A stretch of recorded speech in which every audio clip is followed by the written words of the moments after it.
Hello and welcome to another episode of the book club. We're still working away on the exercises. We got through, day 12 we did exercise 11, so we've done the first 11 exercises in this chapter, and I believe there's 15 total, so like 4 more to go.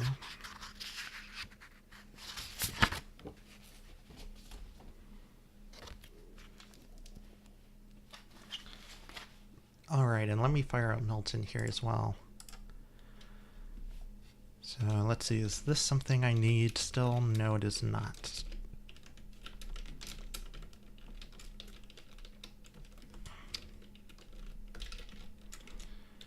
Fire up Milton.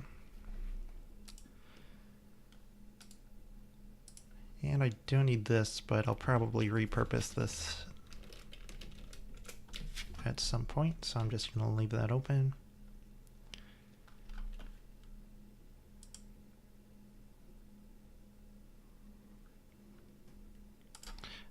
And then the matchmaker, I kind of want to put this on a different window and just background the process, but I'll do that later. So let's jump into today's content. So exercise 12, 1.12. Section 1.10 cites as a pitfall the utilization of a subset of the performance equation as a performance metric. To illustrate this, consider the following two processors. P1 has a clock rate of 4 GHz, average CPI of 0.9, and requires the execution of 5 times 10 to the 9th instructions. P2 has a clock rate of 3 GHz, an average CPI of 0.75, and requires the execution of 1 times 10 to the 9th instructions. So before we even jump into the problem here, let's just compare those, eyeballing the different stats. So one of them is running at 4 GHz and the other one's running at 3 GHz. So the first one's obviously, a faster clock speed. And it has an average CPI of 0.9, whereas the second one was 0.75. So in terms of CPI, the second one is a little bit more efficient, even though it's running slower. But we won't know yet if that's a net saving. We have to run it through the equations, of course. And it requires the execution of 1 times 10 to the 9th instructions, whereas the first one required 5 times 10 to the 9th instructions. So the second one requires 1/5 the instructions with a better CPI. So that's a pretty huge advantage.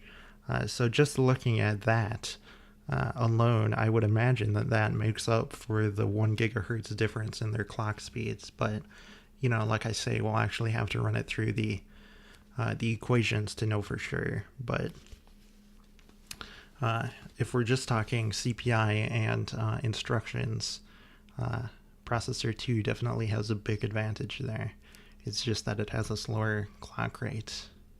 So let's jump into the first question here, the sub-question, I guess you'd say, 1.12.1. One usual fallacy is to consider the computer with the largest clock rate as having the highest performance. Check if this is true for P1 and P2. So yeah, that's what they're asking right off the bat, and like I said, just eyeballing it and guessing, I'm leaning towards thinking that P2 is faster, just because of how many fewer instructions it needs, in addition to having a better CPI. 1 GHz is a pretty big difference, but with those kind of CPI and instruction count, you'd think that should make up for it. Like, it's a 5 times difference in instruction count. That's pretty huge, right? So that's kind of what my intuition tells me. That's my guess. But we're going to have to run it through the equations. So CPU time is going to be instruction count times CPI divided by clock rate. So the second one was 1 times 10 to the 9th times 0.75 divided by 3 gigahertz. So here... All right, good evening, everyone. I'm here to talk to you about breaking the x86 instruction set architecture. I think it should be a pretty fun... Here we go. This is the tab I wanted. All right, so 1 gigahertz is 1 times 10 to the 9th. So in hertz. So that's going to line up nicely with the 1 times 10 to the 9th instructions. Like it's just going to cancel, isn't it? Because we divide... see, we're doing instruction count times CPI divided by clock rate. Well, the clock rate is 1 times 10 to the 9th, and the... Or wait, never mind, it's 3. Sorry. It's not 1 gigahertz, it's 3 gigahertz. I was going to say, I thought we had a cancellation here, but no. So let's do the math. We're going to have... let me open up Google. I haven't been working on my calculator lately, but I want to get back into that. I was reading about, in my Linux book, I was reading about Unix sockets and TCP and stuff like that. You know, just to get a little bit more familiar with the Linux interface to those features.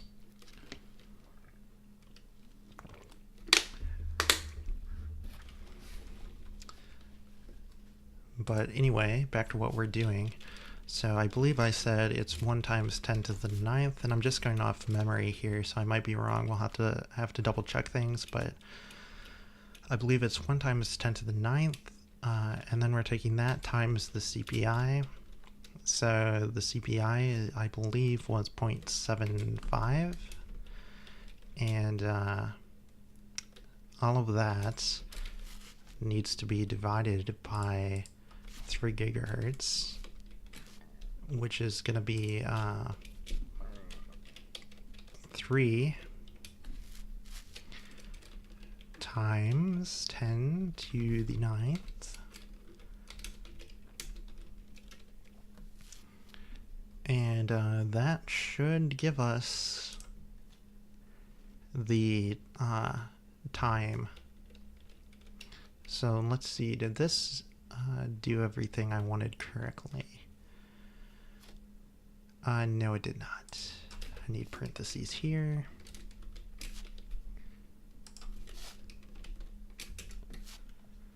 Okay, so 0.25 seconds.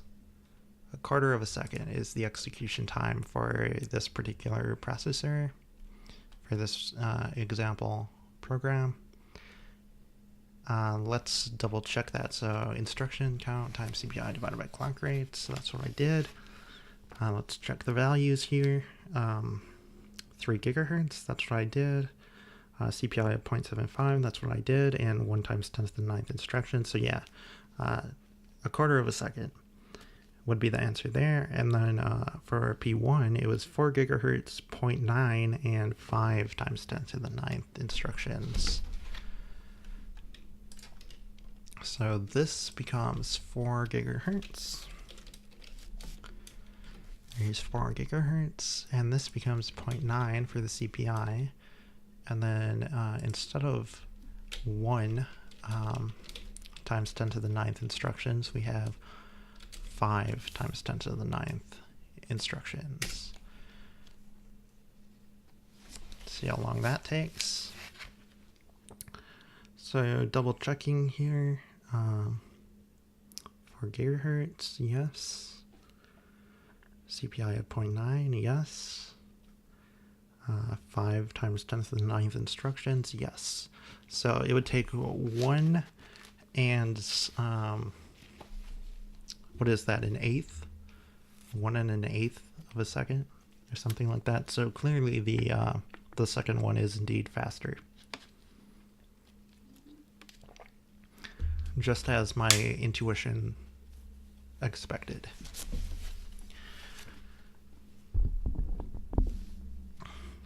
But of course, you shouldn't go off your intuition either. You always should measure and actually run the equations, because intuition is not something to be trusted, especially when it comes to performance. So, but yeah, we got that one. So one usual fallacy is to consider the computer with the largest clock rate as having the highest performance. Check if this is true for P1 and P2. It is not true. P2 has the better performance. And I attribute that to the fact that it requires a fifth of the instructions to do the same workload with a better CPI. Like, it's pretty clear that that's a huge benefit, you know, even with a slower clock speed.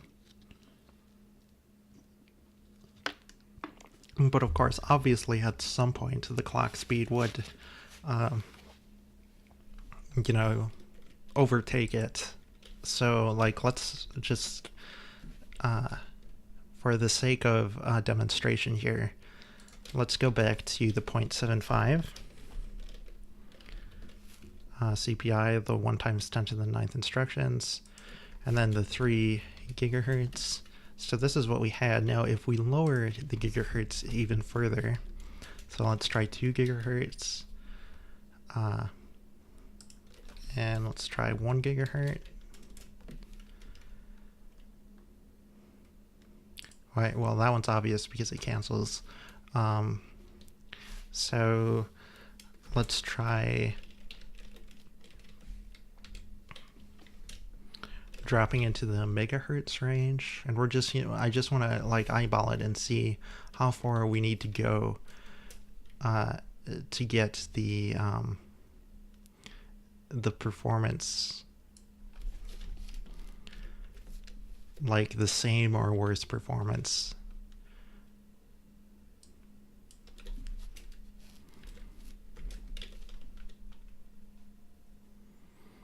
So we're getting around the same at like 500 megahertz. So let's go 600 megahertz. Oh, that's even closer. Let's try 700. It's probably going to be between 600 and 700 megahertz. Oh, maybe not. 1.07, so... Or wait, what was 6 again? Oh yeah, so it is between.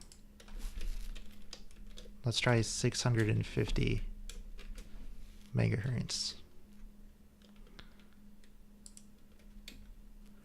1.15, we want 125, so 6.25.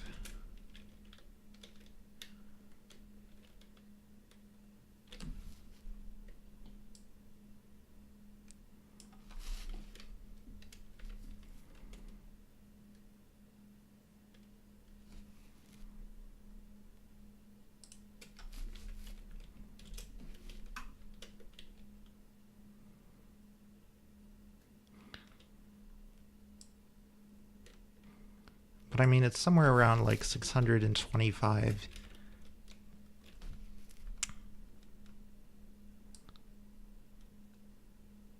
Megahertz.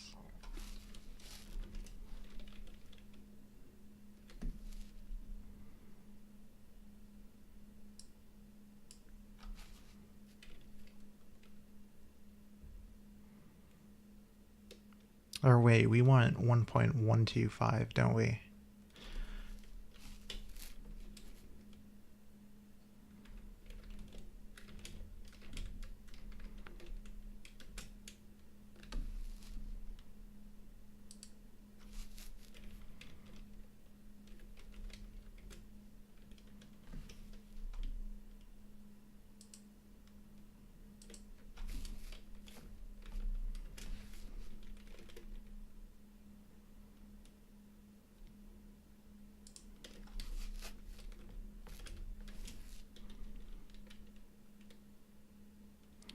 Yeah, so it's pretty close to 670 megahertz.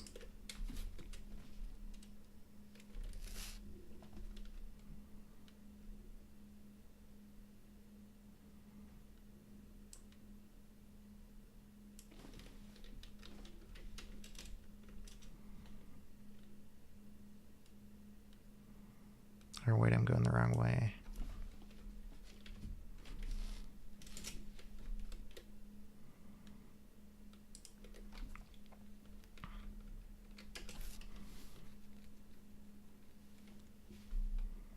So yeah, like 660 something.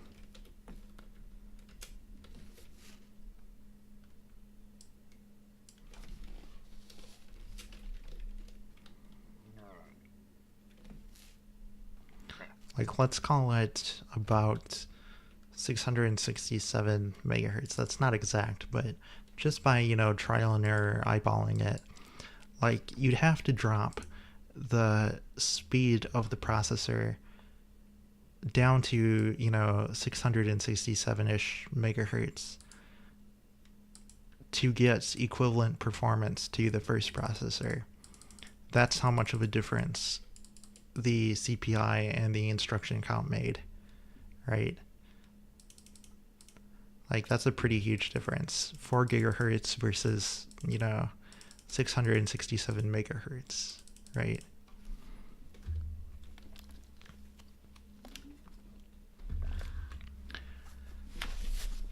And that wasn't part of the question. That was just me, you know, going on a digression there. But let's continue on to 1.12.2.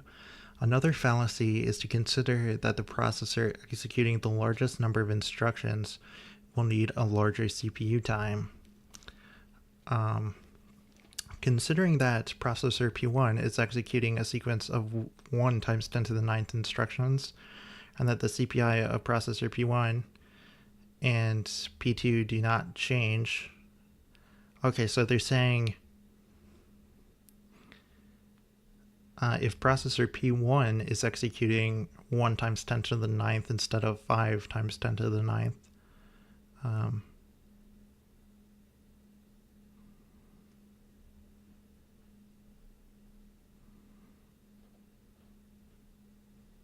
yeah, P1 was originally executing 5 times 10 to the 9th, so now we're saying if it's executing 1 times 10 to the 9th like processor 2, and that the CPI of processors P1 and P2 are the same as before, determine the number of instructions that P2 can execute in the same time that P1 needs to execute 1 times 10 to the 9th instructions. So their next question was very similar to what I was already doing on my own digression. I was comparing it in a different way in that I was saying how much lower would I need to make the clock speed, right, of processor 2 to be getting equivalent performance to processor 1, whereas they're saying, well, let's lower the instruction count of processor 1 to be the same as processor 2, but then they're saying how many instructions P2 can execute in that same amount of time. So it's basically a different way of, you know, just a different method of like judging, you know, the difference between these two.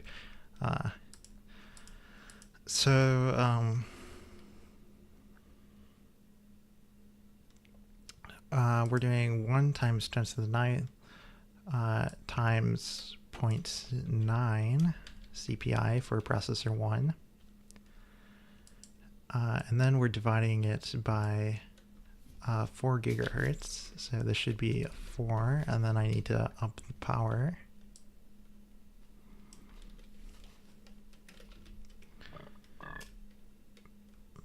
Right, so to do 1 times 10 to the 9th instructions with processor 1 takes 0.225 seconds. Okay. Now, to do processor 2, So let's open up another tab in Google. Google.com. We're going to do, so this is the number we're going to be playing with, the number of instructions, but it's 1 times 10 to the 9th times 0.75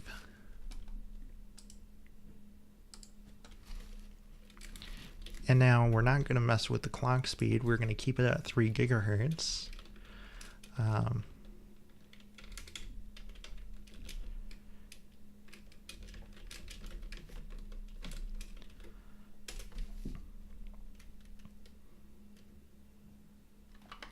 And again, I need parentheses.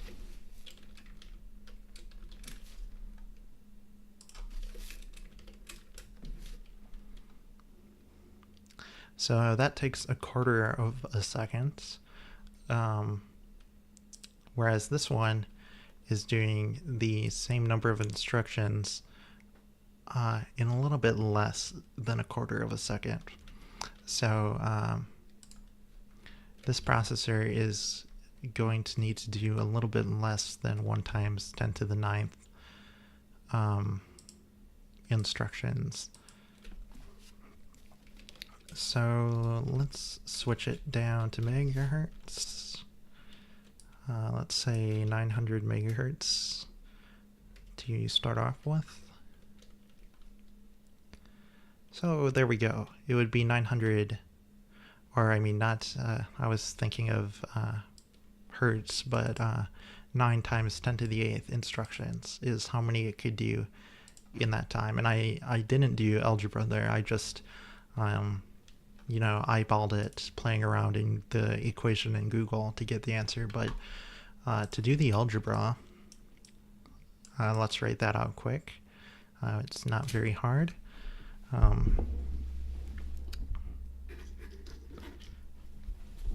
All right, so we had 1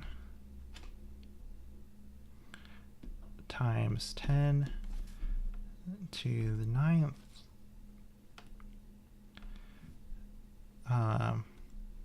instructions times 0.9 for the CPI divided by 4 gigahertz. So that's CPI, that's instructions. And that was 0.225. And then for, this is P1. And then for P2, we have N times 0.75 CPI divided by 3 gigahertz.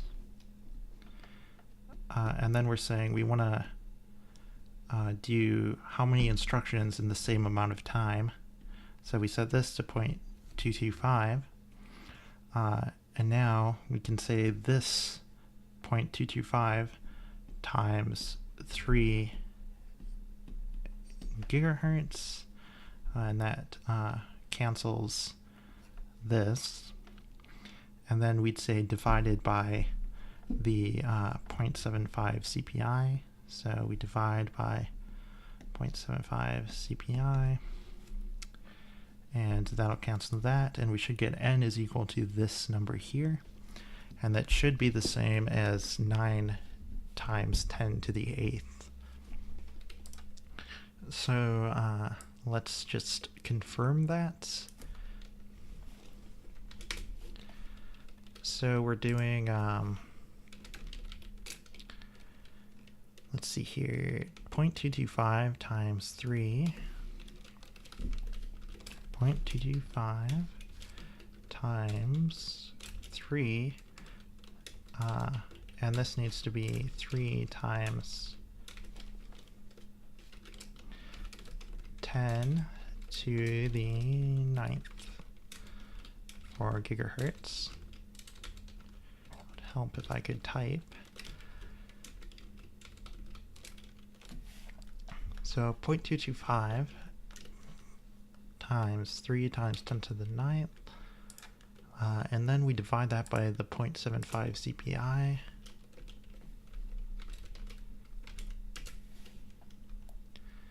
And we get, it didn't put it in scientific notation, but we see that it is 9 and a bunch of zeros. So let's just count the zeros to confirm. 1, 2, 3, 4, 5, 6, 7, 8.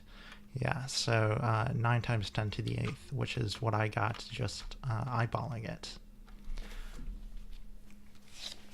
So that is how many instructions it could execute in the same amount of time.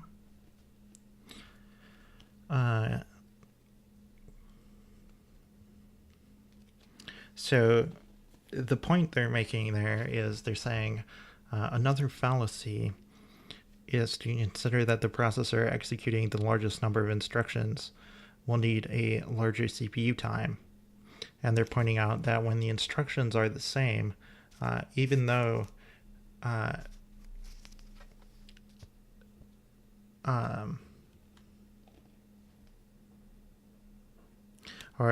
even though processor 1 is executing more instructions than processor 2, so processor 1 is executing 1 times 10 to the 9th, and processor 2 is executing 9 times 10 to the 8th. The thing they're pointing out here is that that doesn't indicate the time it takes, right? You can't judge which one is going to take the longer amount of time just based on the number of instructions that are being executed.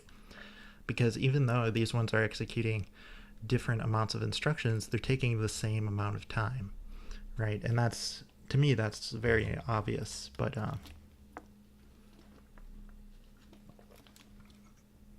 you know, it's another way of driving home the point that you need all three, you know, components. You need the CPI, you need the number of instructions, and you need the clock rate. If you want to know, you know, how they really compare, to really compare the two, you need all three values, right?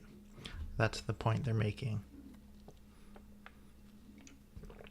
And it's common for, I guess, apparently, according, like, the reason we're going through these questions here is apparently it's common for people to want to say, oh, you know, this one's executing more instructions, so, you know, it must be slower, or, you know, things of that nature. Like, oh, this one's got a much faster clock rate, it must be so much better than the other one.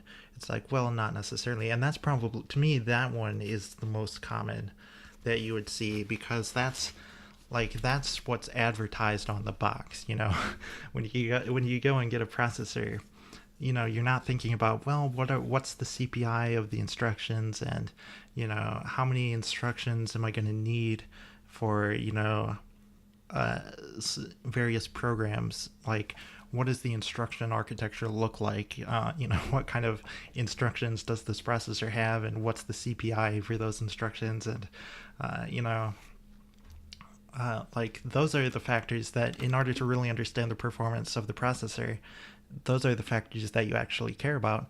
But on the box, they just say, like, oh, this is a 4 gigahertz, you know, quad core or whatever. Right. And then people go to secondary, like, benchmarks, but, like, the actual advertising that people do is like they just give you the clock rate, pretty much. So I can see how it's very common for people to think, well, you know, the processor with the higher clock rate has to be the better processor. Of, you know, when you're comparing processors, it's very convenient to want to go to that and say, like, well, that's the primary indicator of speed, and it's really not of an overall program execution time. You really need all three factors. Whereas I guess the other thing that kind of throws a wrench in that too is the core count as well, because with modern processors, we aren't really considering multi-core at this point in the exercises, but with multi-core, you know, that's the other thing. If you're going and shopping for a processor, you know, you're looking at, you know, you're going to buy a processor that's got a certain clock rate and got a certain number of cores. Like, oh, I want at least a quad core that's at least 3 gigahertz, right? You'd probably, like, that's a reasonable thing I think someone would want when they're shopping for a processor. But really, to really be judging the performance of that processor, that doesn't do it justice. So it's kind of interesting to think about, now that I think about that, it is kind of weird that that processors are marketed in that way. Like, they, focus on the clock rate so much when that's not necessarily the most important thing to focus on. And, of course, it's not easy to summarize, like, how many instructions your programs are going to take. Like, well, that depends on the program. So in order to really get a good view of the performance of a processor, you either need to really understand the architecture in depth, or you need to have benchmarks. And I'd say potentially both are, at the very least, like, the benchmarks are the best indicator, right? Like something like the spec benchmarks, I guess. I don't know if that's necessarily the best thing to go on, but things like that. The problem with benchmarks is, it's easy to kind of cheat at benchmarks. And like, if you say for marketing your processors, instead of marketing the gigahertz, you should market the like spec benchmark numbers, like the spec ratio of your processors. And it's like, well, no, because then the vendors are just gonna, optimize their processors to destroy the spec benchmark, but not necessarily be good at general purpose, like outside of those specific benchmarks. That's the trouble with benchmarking. So it is kind of a difficult thing of how do you honestly market the speed of your processor. It's like, it's an interesting problem to me. I'm just kind of thinking about it right now. Like, I mean, not that companies that are making processors necessarily want to, honestly talk about their processor performance. They want to, make it look as good as possible, which is why I say you don't want to have them do the benchmarking. Like, you do want the third-party benchmarking, I guess.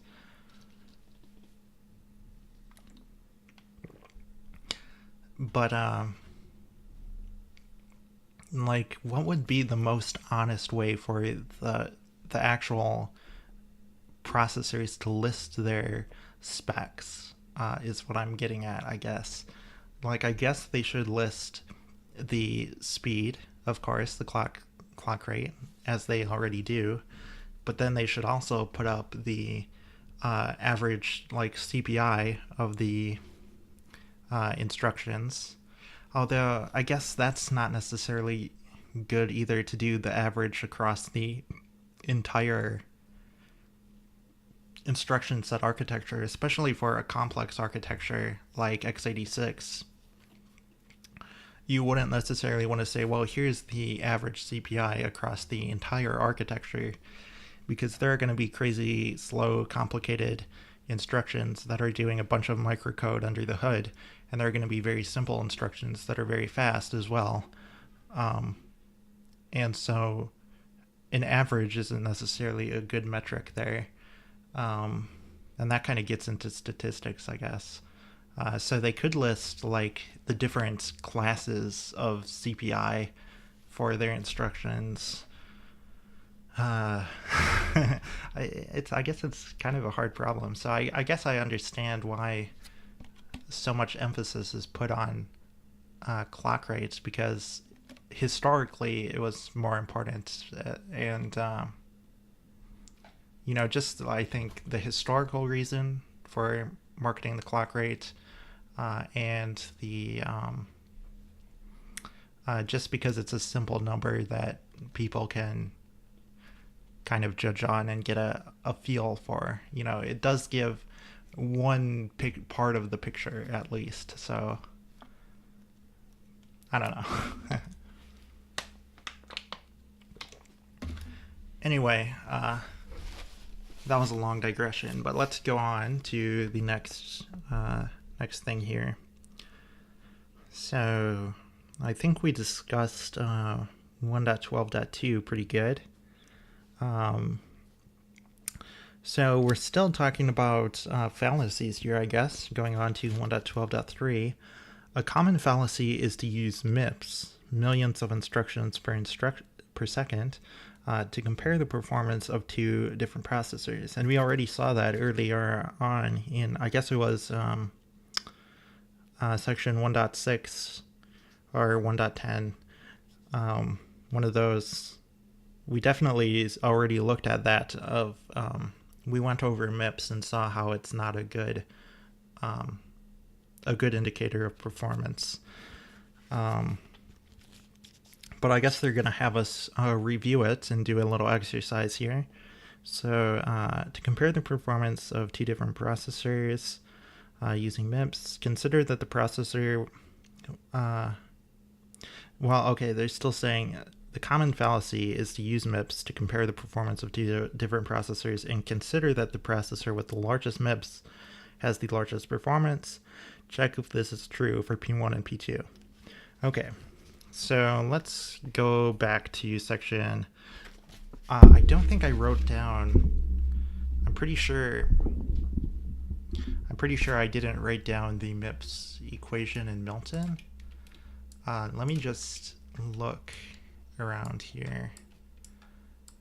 I don't think I wrote it down. Yeah, I'm pretty sure we didn't write MIPS down. Or if I did, I don't know where it would be.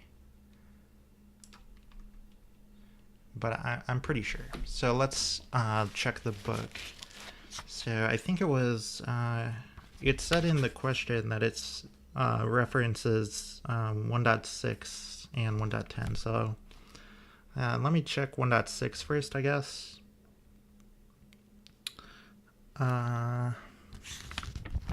So does this talk about MIPS? I think it's 1.10 that talks about MIPS. It looks like 1.6 was talking about performance, but I don't think it's talking about MIPS in particular.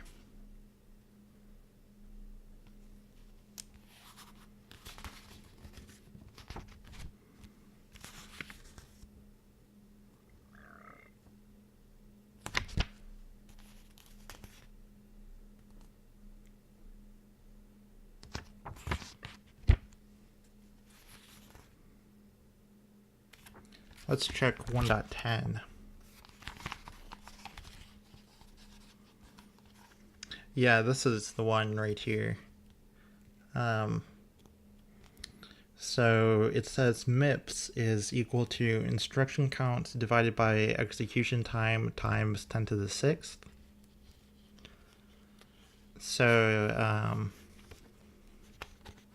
so for processor 1,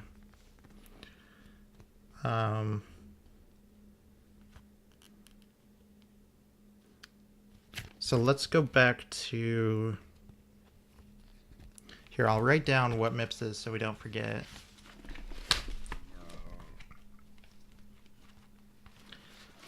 So MIPS is equal to instruction count times, or not times, divided by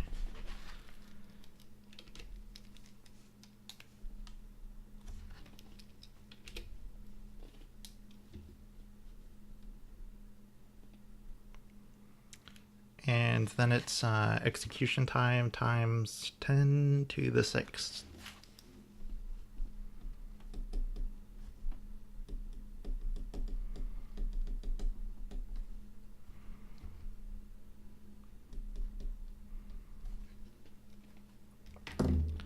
All right. And now for processor 1, we have two processors that we're comparing here. And processor 1 was the one that had 4 gigahertz, CPI of 0.9, and 5 times 10 to the 9th instructions for this example here. So let me put that back in, unless I have it here somewhere.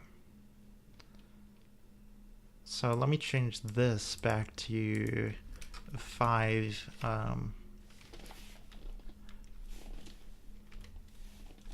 5 times 10 to the 9th instructions. Then we have the CPI here and the gigahertz here, and we should get to the execution time that way. So the execution time was 1.125 seconds. And then we're saying if we take, here, I'll do this in this tab here.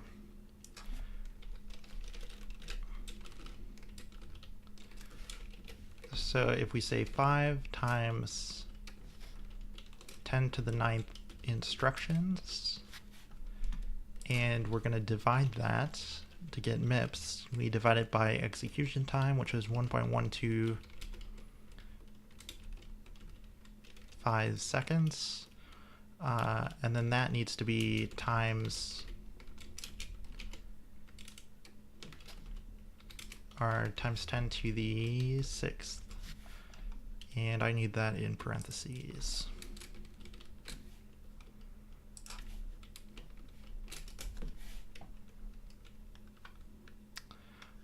Okay, so if I did that correctly, that would be 4,444.44 repeating for the MIPS value. So I don't know if that's correct or not. I don't know what the usual, like what a normal MIPS value would look like, I guess. But yeah, instruction count divided by execution time times 10 to the 6th. So I think we did that right.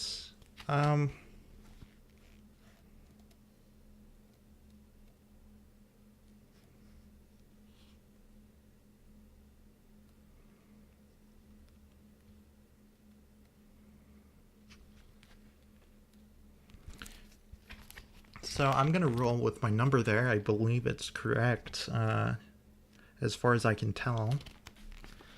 I might be wrong, but I feel like that's the right equation.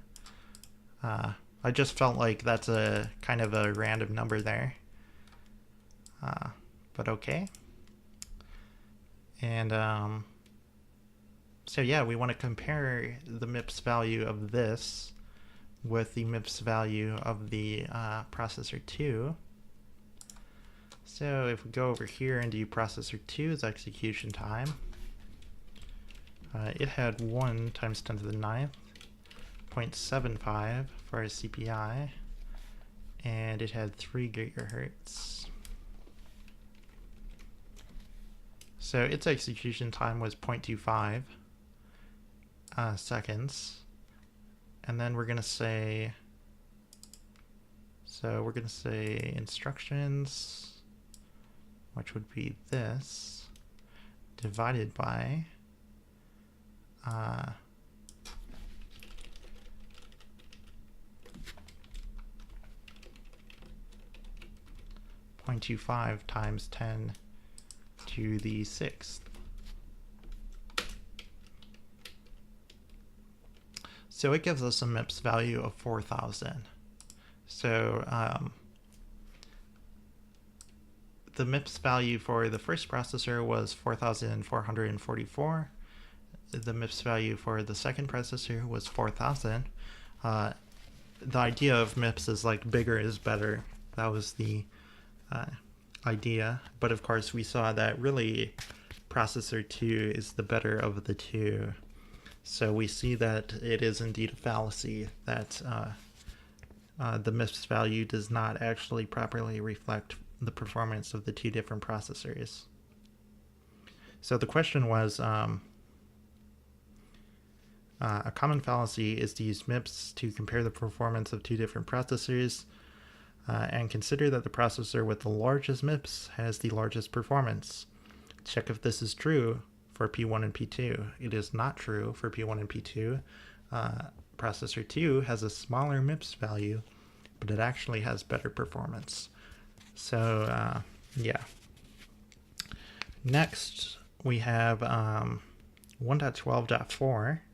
Another common performance figure is MFLOPS, millions of floating point operations per second. Defined as MFLOPS equals number of floating point operations divided by execution time times 1 times 10 to the 6th. I think they could have just written that as, like they wrote it as times 1e6 in like scientific notation. I feel like they could have just said times 10 to the 6th. But okay. Did they do that before? Like, where was the MIPS equation? No, in the MIPS equation, they just write times 10 to the 6th. So yeah. Anyway, digression aside, but this figure has the same problem as MIPS, and that's what I was just going to say. Like, that's basically the same thing as MIPS. The only difference is that it's specifically for floating point operations. Assume that 40% of the instructions executed on both P1 and P2 are floating point instructions. Find the MFLOPS figures for the processors. Okay, so first of all, we need to assume that 40% of the instructions are floating point instructions. So we need to take the number of instructions and say we just want 40% of that. So I guess I should open up more Google tabs. We're just going to open up a bunch of Google tabs. So I'm going to open up 2 more Google tabs. Google.com, Google.com. All right. Now for this one, we're going to say 5 times 10 to the 9th, which is the number of instructions for processor 1. And we're going to say we want 40% of that. So that would be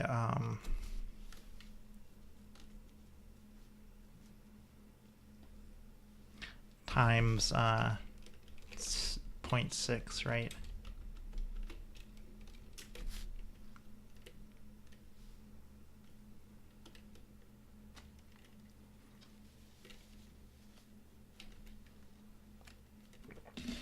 Or I mean, that would be the number of instructions that that aren't floating point. I guess I do just want times 0.4, don't I? That would give me the number of instructions that are actually floating point instructions.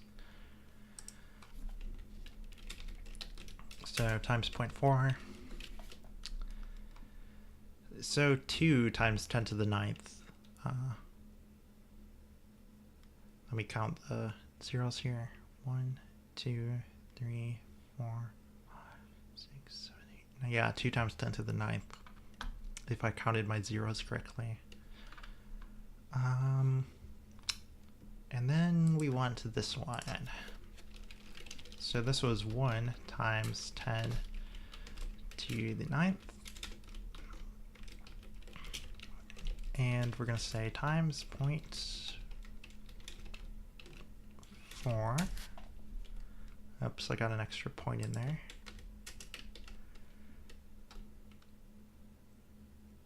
So that gives us 4 times 10 to the 8th instructions.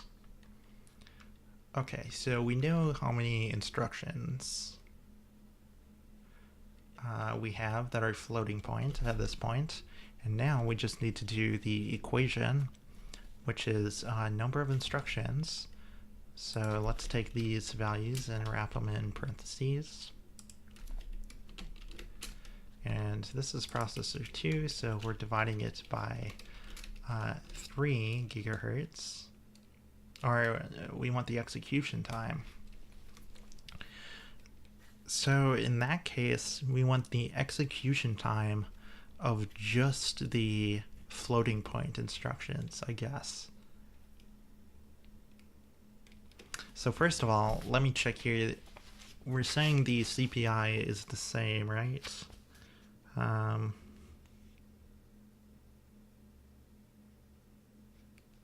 Yeah, so assume the CPI is the same because it doesn't mention. So, let me see here. We need to take this number and then put it back into the original equation. So times 0.75, which was the CPI for processor 2. And then we divide it by 3 times 10 to the 9, which is the clock rate, 3 gigahertz. So we get an execution time of 0.1. So we're going to say 4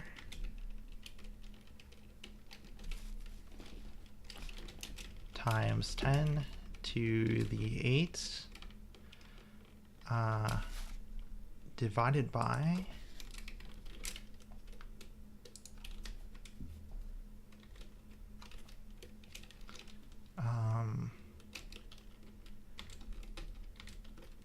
0.1 times 10 to the 6th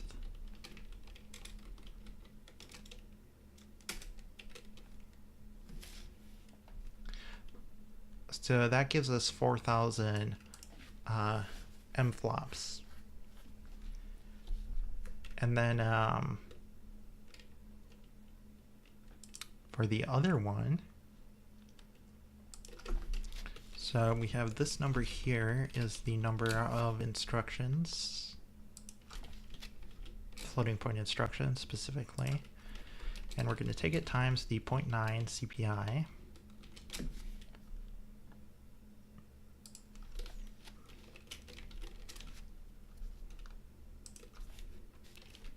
So I'm curious if it's going to give us the same values as before. Because that one, it was 4,000 MFLOPS and 4,000 MIPS. So I'm curious if this is going to be 4,444.44 repeating, because that's what the MIPS value was. So we're taking 40% of the instructions and compute the execution time of that. So 4 times 10 to the 9th would be the gigahertz, and it's 0.9 CPI. And we get 0.45 for the execution time of the floating point instructions specifically. So the floating point instructions take up 0.45 seconds. And then we say 0.45 times 10 to the 6th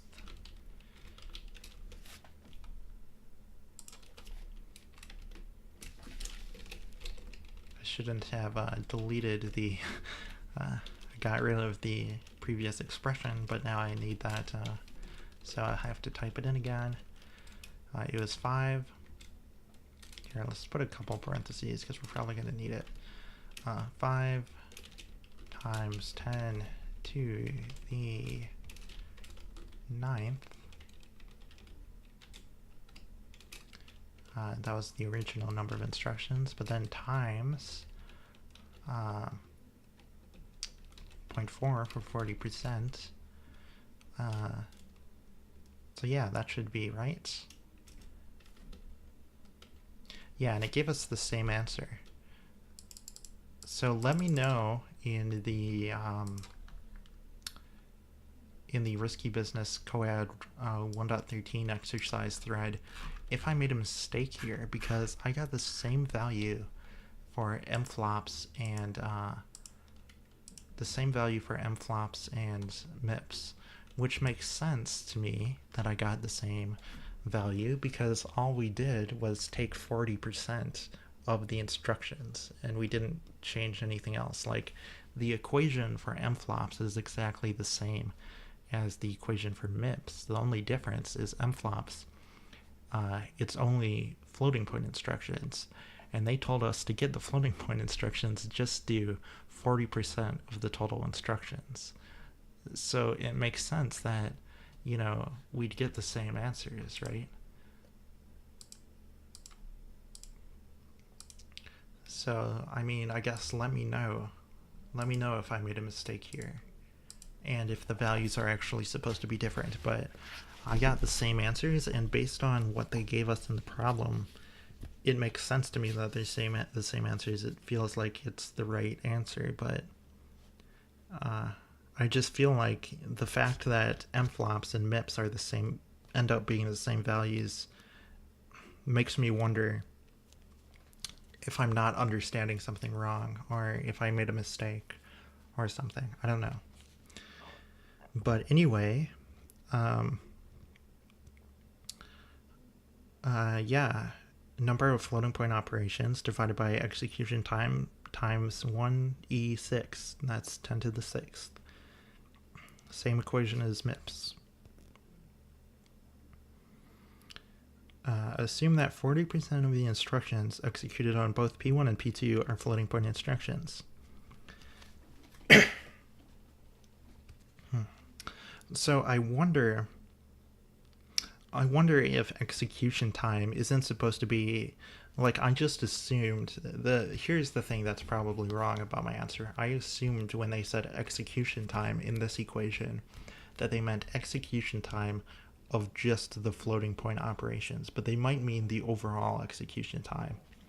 So let's plug in the overall execution time and see just if that makes a difference or not. But it should have the same problem, I'd imagine. I'd expect it to have the same problem of, you know, these ones being like processor 1 having a higher value than processor 2, despite processor 2 being better performance. So, yeah, let me see here.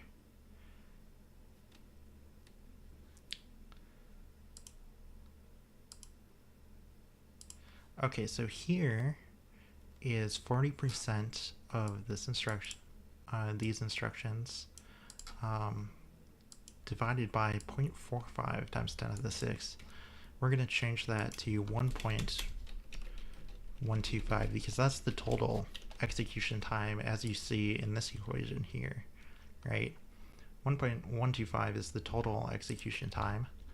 So we'll see how that affects the MFLOPS value.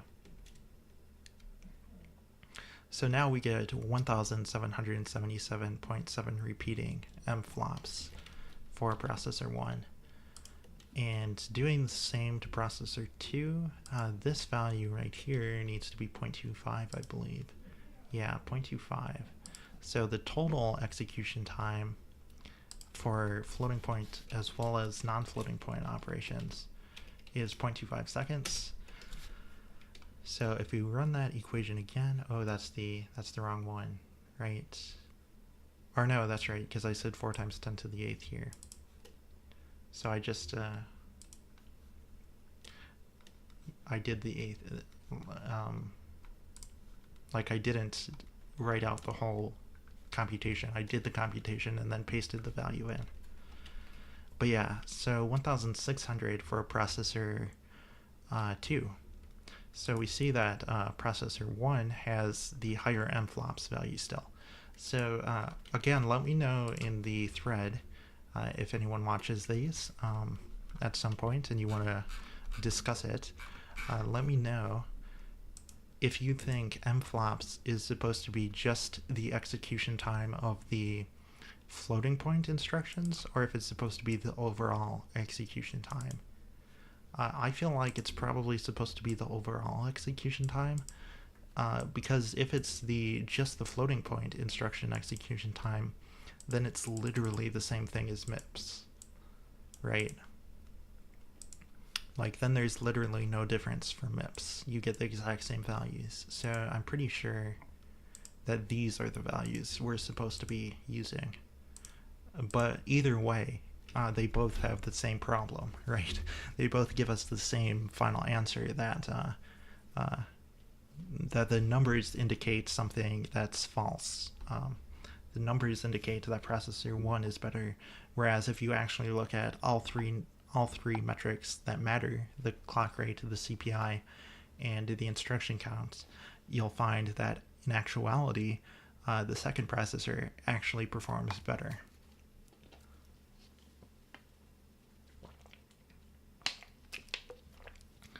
And we see that MFLOPS suffers from the exact same problem as MIPS as a metric. So that is my answer there.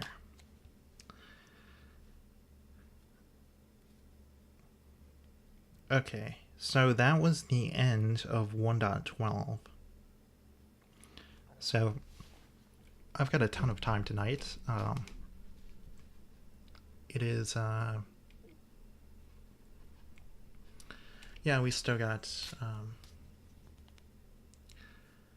like 6 hours that I can stream. So I don't know how long this stream is going to be specifically, how long this episode is going to be for those of you that watch on YouTube. But I want to power through and finish all these exercises. So we're going to move right on to 1.13 here. Another pitfall cited in section 1.10 is expecting to improve the overall performance of a computer by improving only one aspect of the computer. Consider a computer running a program that requires 250 seconds, with 70 seconds spent executing floating point instructions, 85 seconds executing load and store instructions, and 40 seconds spent executing branch instructions.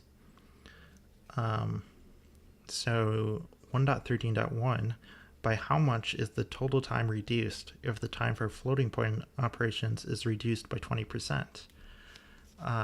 Then we have 1.13.2, by how much is the time for int operations reduced if the total time is reduced by 20%, so integer operations. And then 1.10, can the total time be reduced? So I think they accidentally put in multiple cans there, but can the total time be reduced by 20% by reducing only the time for branch instructions? So that's getting into Amdahl's law, right? That's talking about Amdahl's law there of, trying to improve one component and seeing an overall improvement. That's Amdahl's law.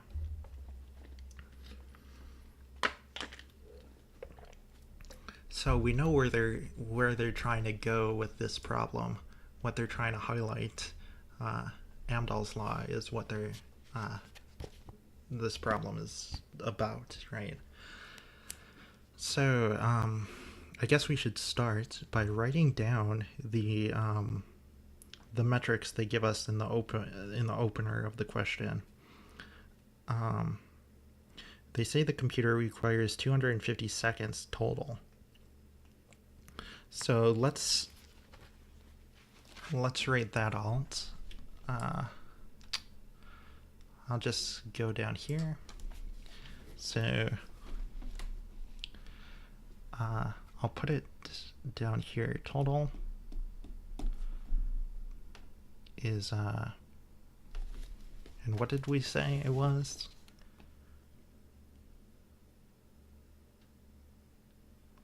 250 seconds. And then going up from there, we have 70 seconds spent on floating points. So I'm going to say floating point was 70 seconds. 85 seconds was on load and store.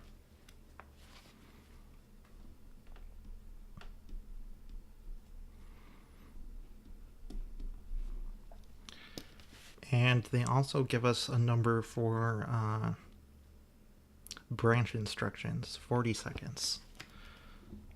So let's put in 40 seconds. Branch. Let's use the grid mode to draw a nice straight line. I don't use that mode very often, but it's a useful mode. I should use it more. Let's draw some more lines here. Let's make a nice title for it.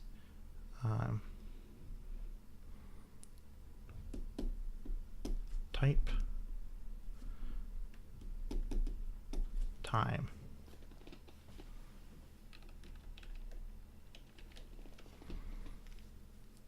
Beautiful. Now,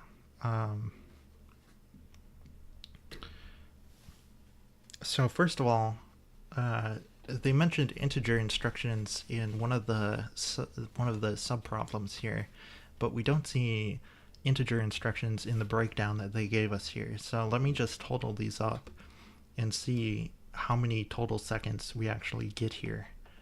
So let me see here. We have 70 seconds plus 40 seconds. So that would be 110 seconds, right?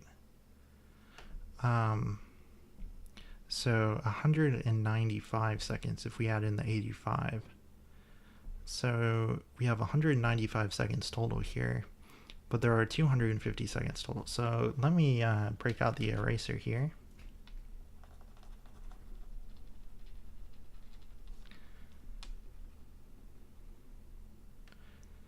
And I don't know if they're expecting us to assume that the remaining are the integer instructions. I mean,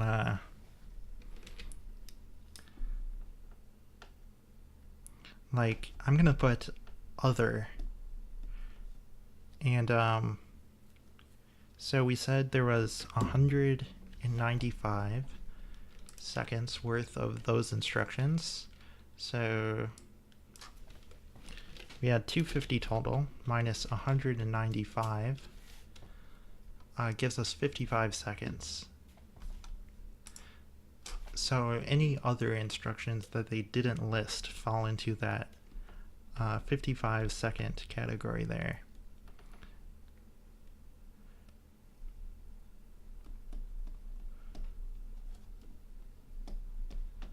And that'll give us the 250 second total. So I'm just wondering, like, I'm thinking ahead to the one where we do integer instructions. By how much is the time for int operations reduced if the total time is reduced by 20%? Well, they don't give us a specific number for the number of integer instructions to begin with.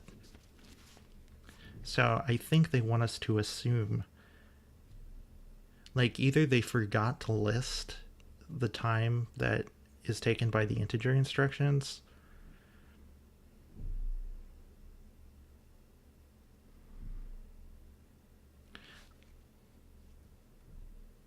I mean,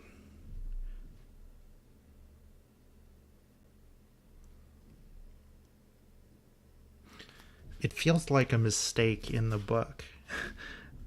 I don't know if it's meant for it, because, like, for example, like, let's think of a type of instruction that these could be other than integer. And the one that springs to my mind right away is like, well, what about vector instructions? Do you count vector instructions as integer instructions? I wouldn't. I'd count them as vector instructions, right? So we don't know exactly what the breakdown is for the other here, but I take it they want us to assume it's integer specifically. So I'm going to make the assumption here that the 55 seconds is all integer operations.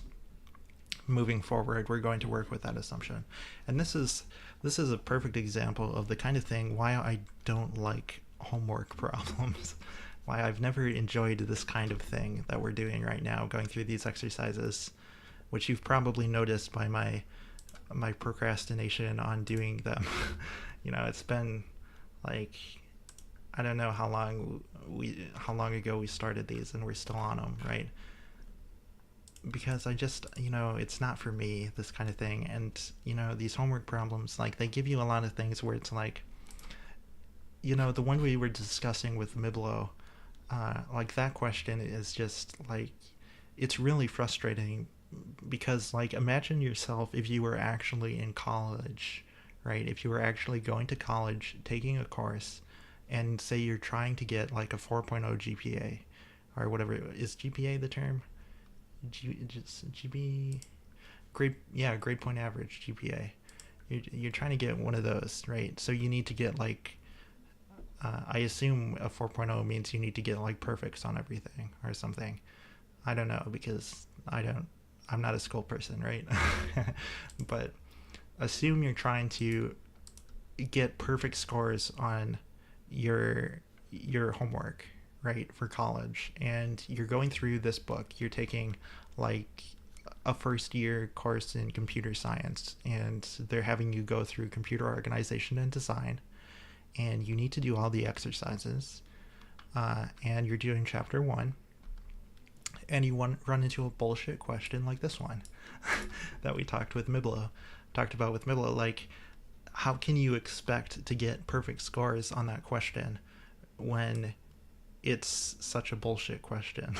Like, and the answer is like, we both Miblo and I, we could not see, like, if it didn't explicitly say that there can't be repeats in the question, but it's kind of set up to make you assume that. So it almost feels like they're trying to trick us, right? It feels like the writer of the question is kind of the antagonist here, in that there aren't very clear parallels for a lot of the ones they listed in the first place. Like, it's just like, it really feels like a stretch to relate the big ideas, and it's not because we don't understand the big ideas. Like, we totally get the ideas in terms of computer science, but they're trying to make us relate them to things that are not computer science, and the relationships are very much a stretch, and then they set the question up to make it seem like you can't have repeats,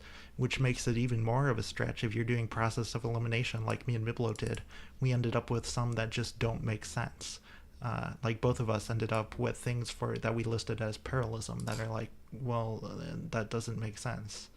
In Miblo's case, it was the increasing gate area on the CMOS transistor, and it's like, he doesn't understand how that would be parallelism, and I don't either. I don't think that makes sense. And I ended up with the aircraft catapult one being parallelism, and that doesn't make sense. Like, I don't see how that would make sense, but if you're doing process of elimination, that's what you end up with. So, like, I mean, maybe me and Miblo just aren't 4.0 students, right? Maybe we're just not that caliber of intelligence. I don't know. But I'd like to think that it's more the problem of the questions than of the students in this case, right? And that's the thing that I just, I don't like school, for that kind of reason. That's just one example of why it's, the system is so bullshit, right? Because everything we do on Risky Business and everything we do like on the book club is self-study, and it's enriching, and we do a lot of exercises, right? We do a lot of things that are very much exercises, but it's, self-study, it's self-learning, it's enjoyable, it makes sense, whereas when you have these homework problems that people give you, it gets kind of detached from reality. Like this question is very, in my opinion, detached from reality. And then you have like this question that we're doing right now, where it's like, they don't give us all the information we need, and we need to make assumptions that might be wrong, because they literally, in the start of the question, they did not list the breakdown for the time spent in integer instructions.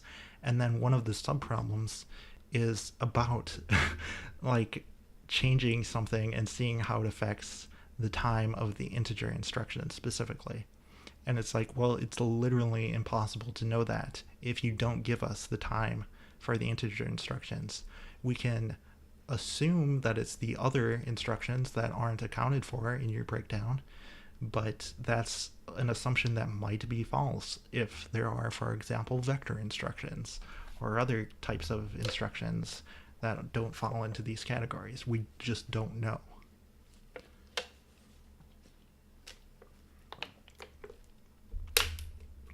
So to me, it's like, well, the questions aren't fair. Like, they're not fair to us. We can't expect to get perfect answers. We can't expect to be, perfect if the questions themselves are flawed, right? And, that's just something that bothers me about that approach of learning. And so, of course, I am going to go through all the exercises in this book. We are going to continue doing exercises. But, like, that's just my little rant of why this kind of learning is not for me. Why I really don't enjoy this type of approach to learning.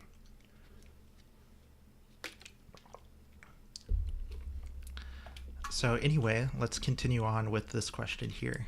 I hope you enjoyed my little school rant. But anyway,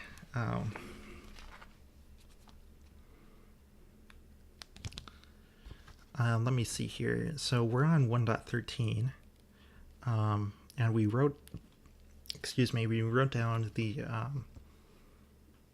the type of instructions and the times they take, and we made an assumption for integer instructions. So with that said, 1.13.1 is by how much is the total time reduced if the time for floating point operations is reduced by 20%. So before we even jump into that, let's review Amdahl's law, because like I say, this is clearly all about Amdahl's law, right? So where did I put Amdahl's law? Here it is. Amdahl's law. Execution time after improvement is equal to execution time affected divided by amount plus unaffected.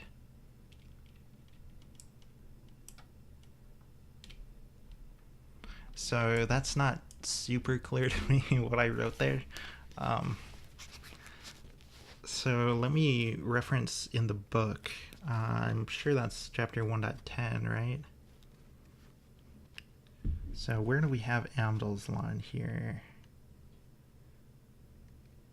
Okay, here they're talking about Amdahl's law. And here's another thing.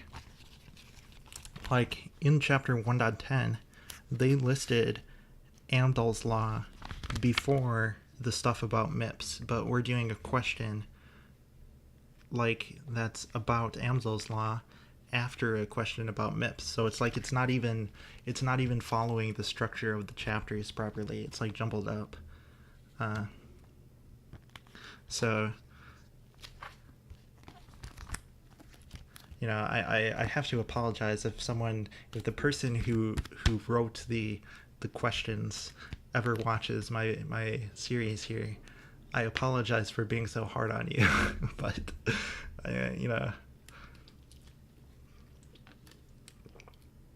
I definitely feel like that's the most flawed part of the book so far. No offense. But anyway,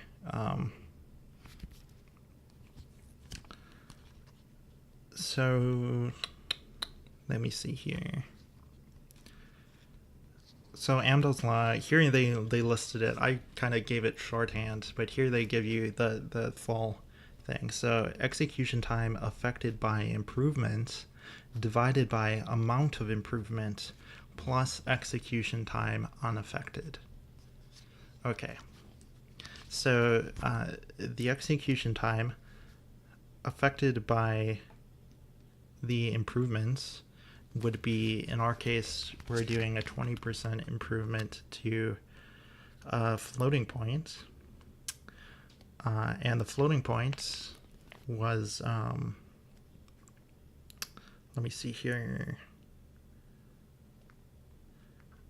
We spent 70 seconds executing floating point instructions. So we need to figure out what 20% less of 70 seconds is, first of all. And then it's going to be 70 divided by the difference of those two, plus the execution time unaffected.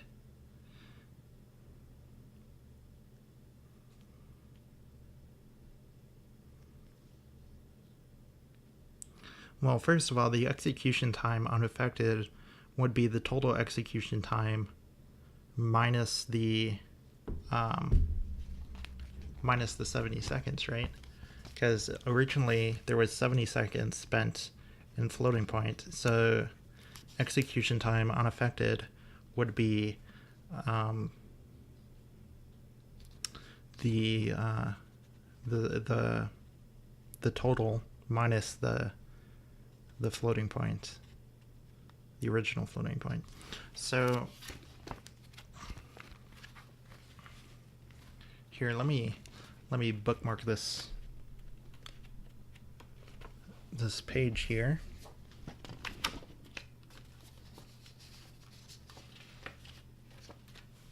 So that I can flip back to it if I need to. But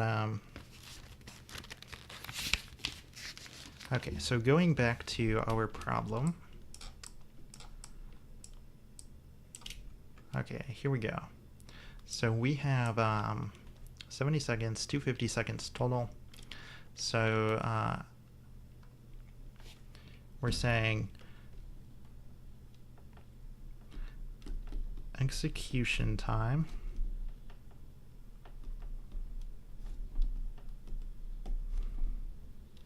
So let me see. Let's jump back to the Amdahl's law.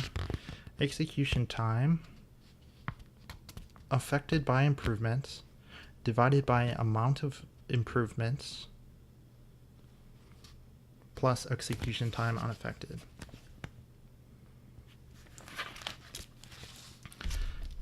So execution time affected divided by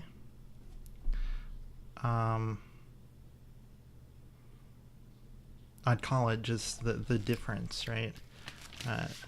So they call it amount of improvements. Amounts of improvements. And we say plus execution time unaffected. So I'll just say unaffected.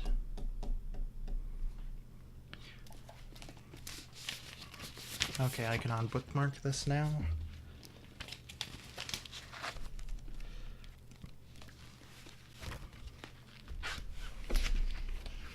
So now, execution time affected is going to be the 70 seconds. So it's going to be 70 divided by amount of improvement. So that's going to be like 70. I want to start doing the little marks in the sevens. Okay, so we're going to do 70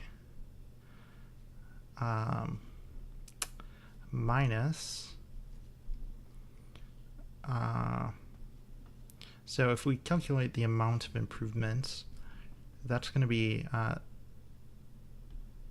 70 times 0.8, right? Because it's a 20% improvement.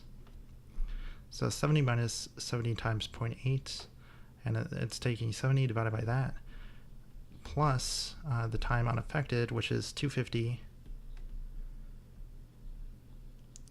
minus 70.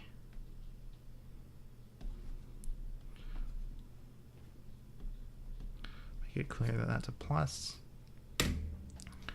So that is how I would translate that equation. I remember last time we did Amdahl's equation, I just did it intuitively, and it came out right. But this time I went straight to the equation, and it feels overcomplicated. Like, this is probably the same as just saying like 70 times 0.2 instead of 70 minus 70 times 0.8.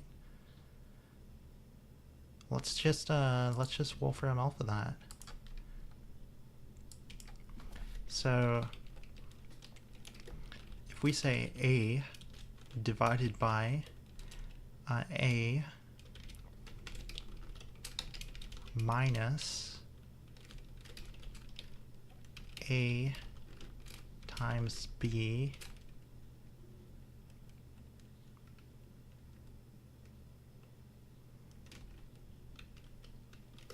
I guess let's put in 0.8 for the B. So A divided by A minus, well, I'd imagine like you could cancel here or something, but minus A times 0.8. So yeah, something like this.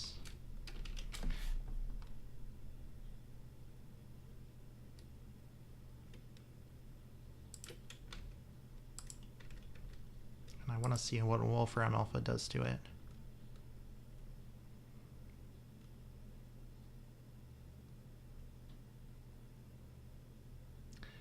It simplifies to the number 5.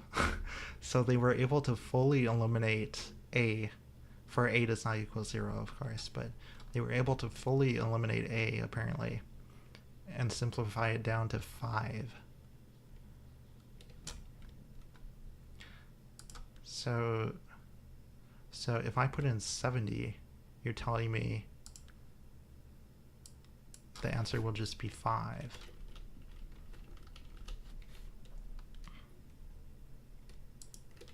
See, I was thinking it would simplify to something like 70 over 70 times 0.2 or something.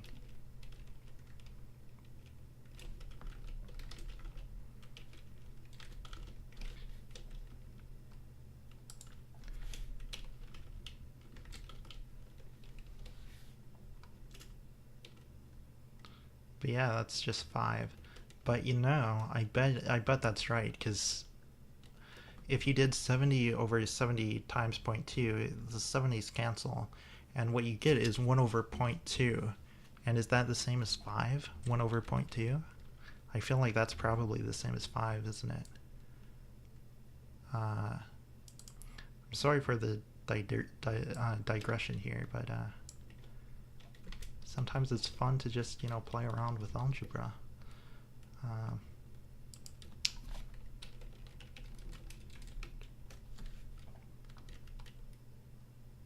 Yeah, so I was right. I was right about the simplification. I mean, this doesn't prove it. This doesn't prove it's right. It proves it's right for this specific case, right? But that gives a good indicator that I'm probably right, that you can just do the 70 times the 0.2, the 20% difference, right? Rather than writing it the convoluted way I write here. Because like I say, I know I've done this. Last time I did this, I didn't think about it in terms of the Amdahl's law. I just thought about, well, how would I approach it intuitively? And this time I'm not bothering to think about how would I approach it intuitively. I jumped straight to Amdahl's law, and it gave me this messy equation. I'm thinking like, well, if there's an easy intuitive way to do it that I apparently know, then this must be simplifiable to something. And yeah, it would be like this would simplify like this, and that seems intuitive, I guess. So yeah, so this is just going to be 5 apparently. And then we have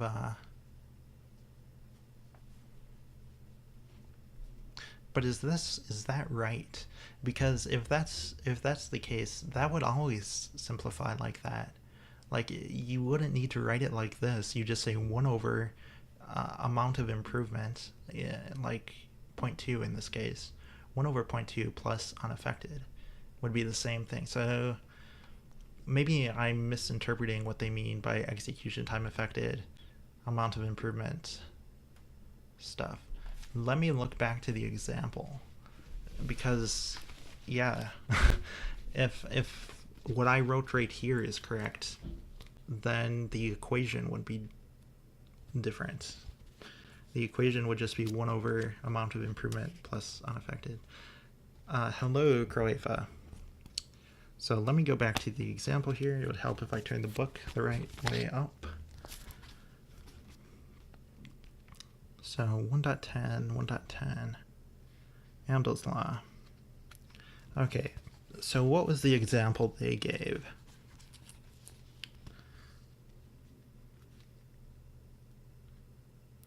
Suppose a program runs in 100 seconds on a computer with multiply operations responsible for 80 seconds of this time.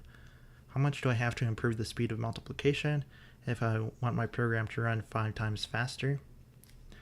So they plug 80 seconds into execution time affected by improvement. So 80 seconds was the 80 seconds for multiply operations out of the total 100 seconds the program runs. And they say divide by n, because n is what we're solving for in this case. How much do I have to improve the speed of multiplication? And then plus the 100 minus the 80, which is the execution time unaffected. So yeah, it is what I thought it was. I guess the reason they write it this way is because of that. Like, the reason they write it this way is because you can solve for amount of improvements. Whereas if they simplified the equation, I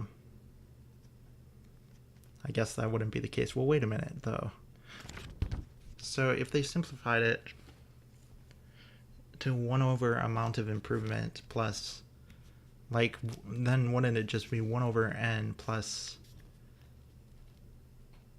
the difference? So that can't be right then. It must be, I must have the bottom part of my, the denominator of my equation here wrong. Because if we do, looking at the example from Amdahl's law,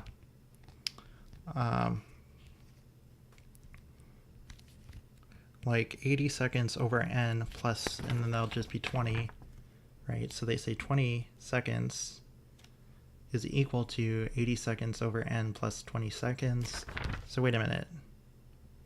Oh, execution time after improvement is equal to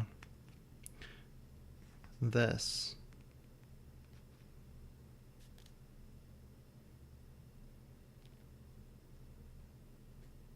Oh, they said they want the program to run 5 times faster. So they say execution time after improvement would be 5, a fifth of 100, which is how they get that 20 there. 20 seconds equals 80 over n plus 20. So they say 0 is equal to 80 seconds over n. So there is no amount by which you can enhance multiply to achieve a 5-fold increase in performance. Right, so that all makes sense to me. And I'm trying to relate it back to this specific problem here. So So if the floating point operations take 70 seconds, and we're saying how much can we improve 70 seconds by?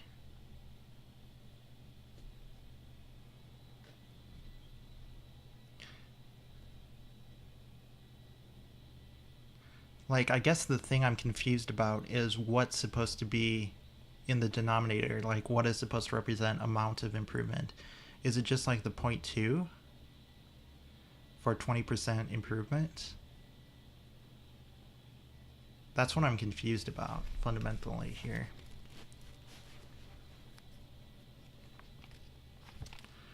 And we don't see in that example they gave, because in that example it's unsolvable, which was the point they were making.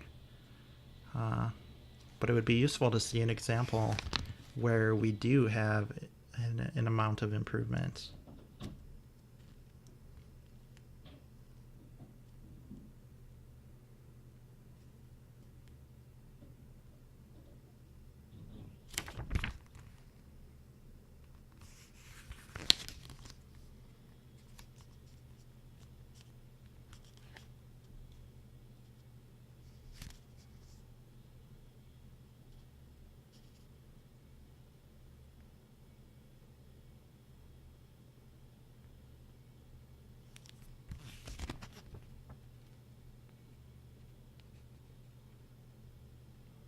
Because I was thinking it was going to be amount of improvement in seconds, but it could also be like the percentage. So just like 0.2. I don't know what would be correct there. Let's look up examples of Amdahl's law online and see if there are examples that clarify that for us.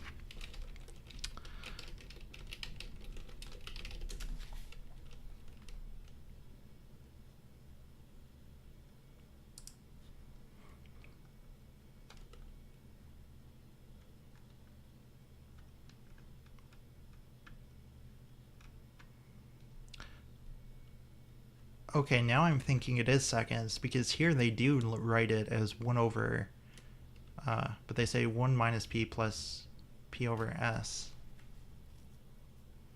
in the denominator.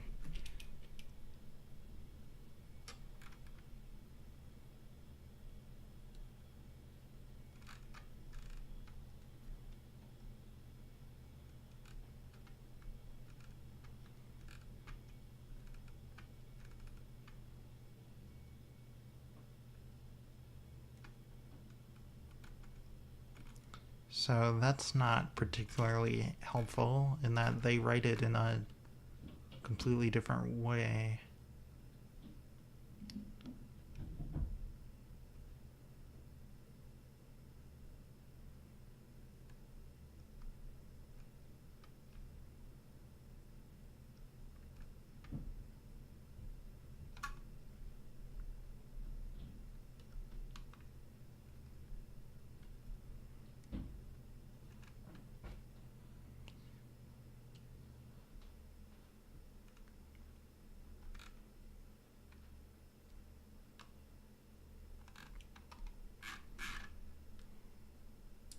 So I was hoping for examples that follow the formula from the listing in computer organization and design.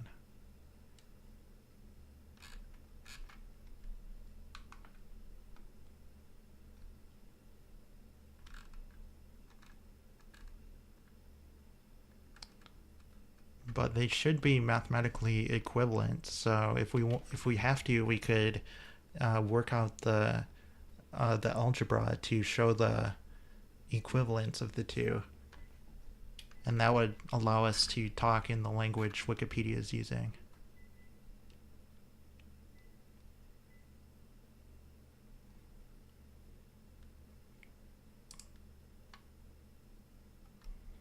So I guess maybe we should go that route. I don't know.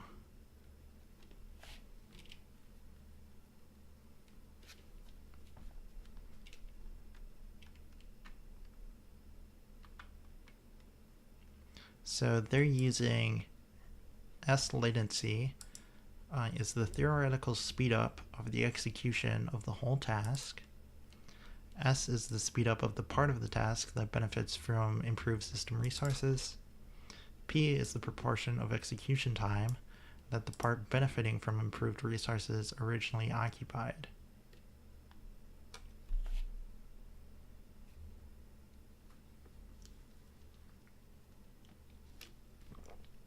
So in our example, P is the 70 seconds, right? That's the proportion of the execution time. Well, I mean proportion, it's the portion of the execution time that the part benefiting from improved resources originally occupied. I don't know if you call that a proportion. Maybe P isn't 70 seconds if it's supposed to be a proportion of some kind. The language is confusing me there. S is the speed up of the part of the task that benefits.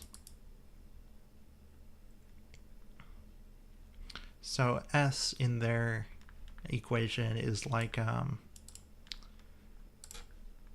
the denominator we have here, the amount of improvements.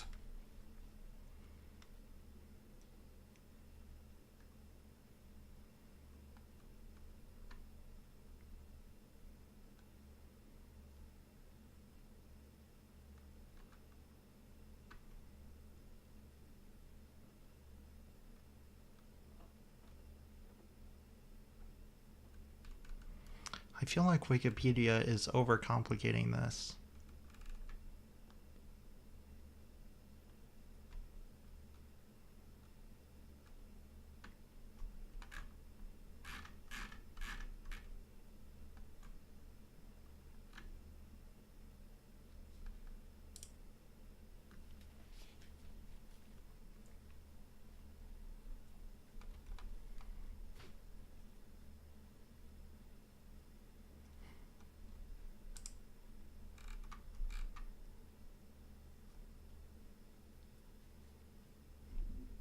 I mean, the 1 over 1 minus p part of it, like, if we're talking in seconds, then we kind of have a 1 minus, or 1 over 1 minus p situation here. Because these are equivalent to 1 over 1, and then minus, and then this would be p, I guess.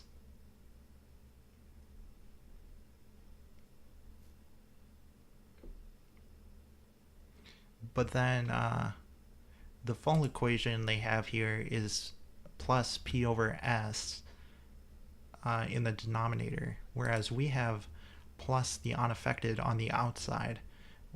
So that's not the same as putting it in the denominator.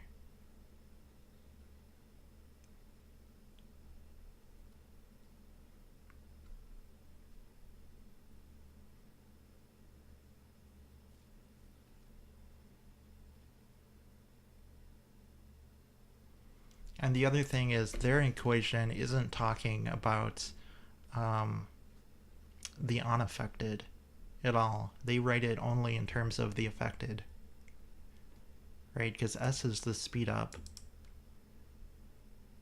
and P is the proportion for the execution time of the part benefiting from improved. So yeah.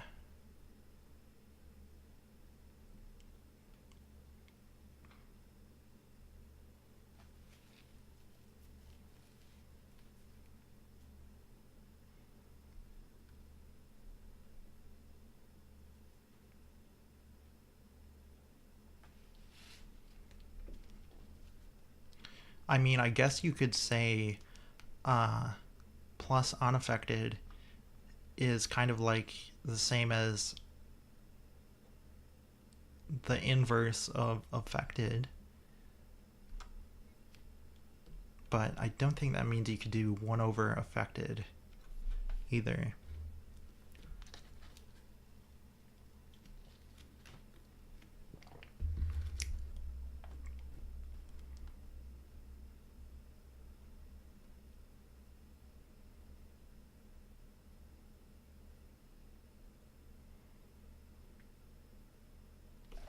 But yeah, the thing that still has me stuck here is just confusion over the language. They say that the denominator in the computer organization and design equation for Amdahl's law, which is like you see right here, and I rewrote it down here. They say it's execution time affected divided by amount of improvement plus unaffected, but the amount of improvement, I'm confused about the unit there. Do they want the amount of improvement as in the number of seconds faster? Or do they want like the percentage? Like I could put like 0.2 here to say it's, you know, a 20% improvement. I feel like they want it to be the number of seconds. And if they want it to be the number of seconds that it's faster by, then yeah, it would be the original time, 70 seconds, minus the new time, which would be, if it's a 20% improvement, then it would be 70 times 0.8, right? Because that's shaving off 20%.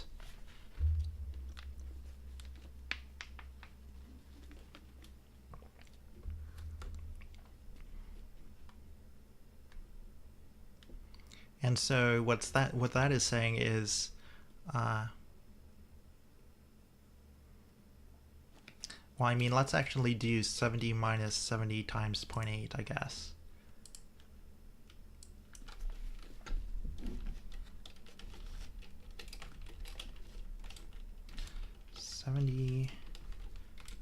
Times 0.8.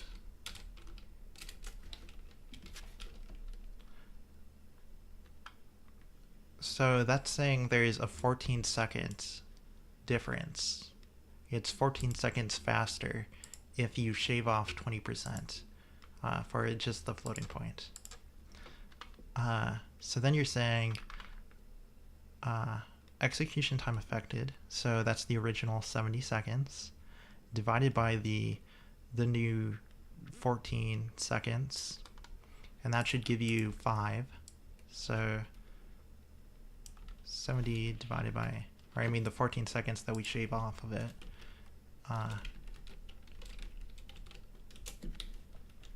Yeah, and that just gives you 5. And then we say plus the unaffected, which is going to be the 250 minus the 70.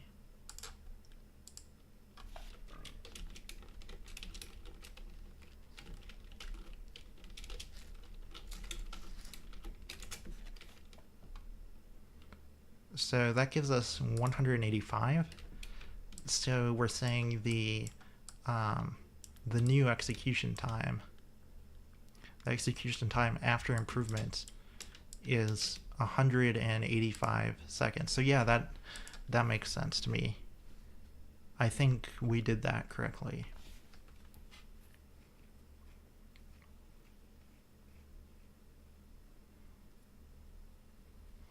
Although, that can't be right, can it? Because if we're saying it's 14 seconds faster, like we shaved off 14 seconds from the floating point, right?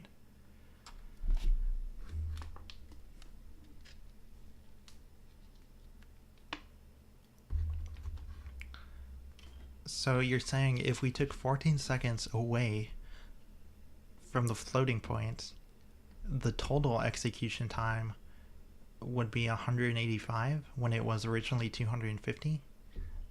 That can't be right. It would be 250 minus 14, right? So it would be like 230 something. So what did I do wrong here?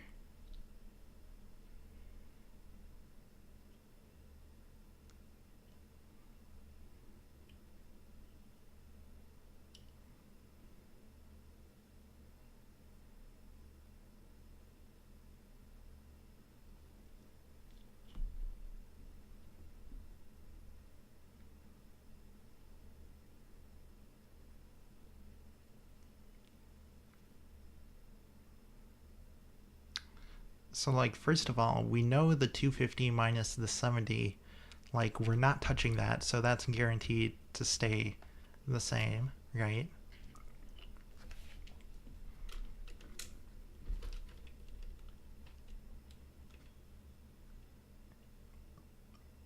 Like just doing it intuitively,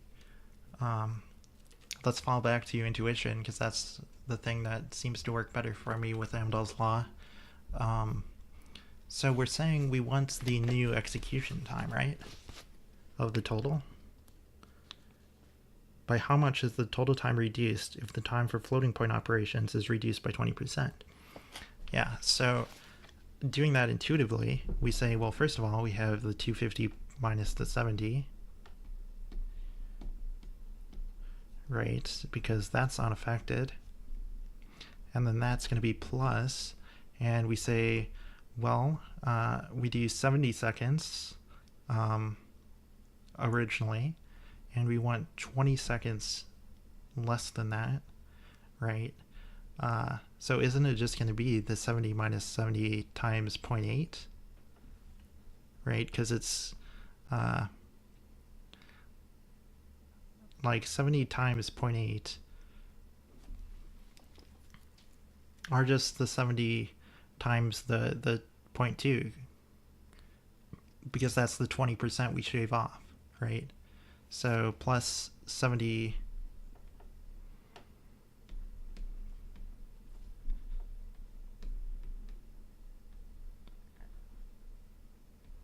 times 0.2, that should give you the amount we shaved off. So the new execution time for floating point is the 70 minus this. But we're just saying this number plus, or sorry, like that's, yeah, that's the, this is the number we shaved off, but it's going to be 70 minus that, right?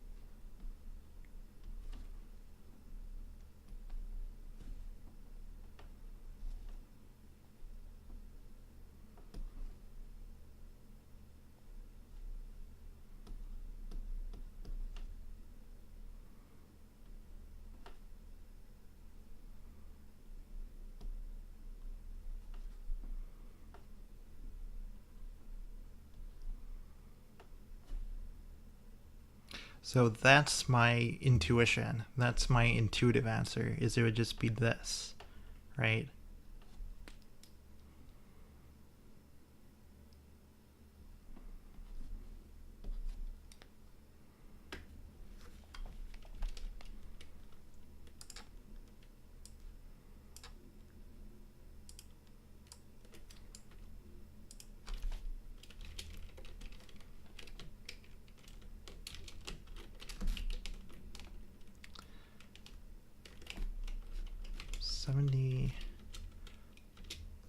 Minus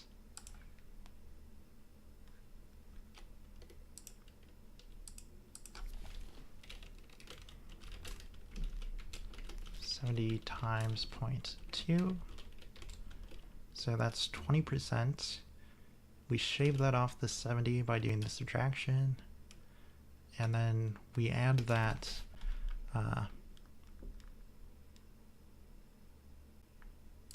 that new total time for the floating point to the rest of the time that was unaffected.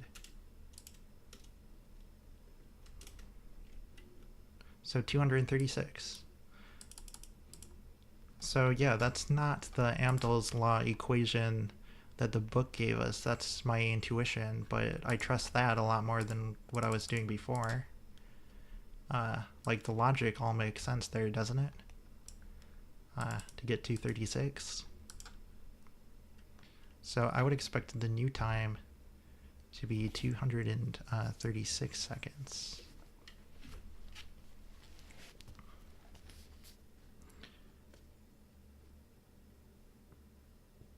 So it says, how much is the total time reduced if the time for floating point operations is reduced by 20%?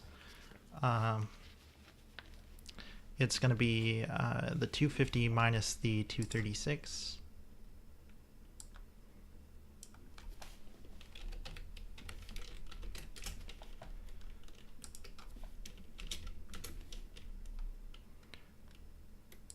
Well, yeah, of course it would just be the 14 seconds.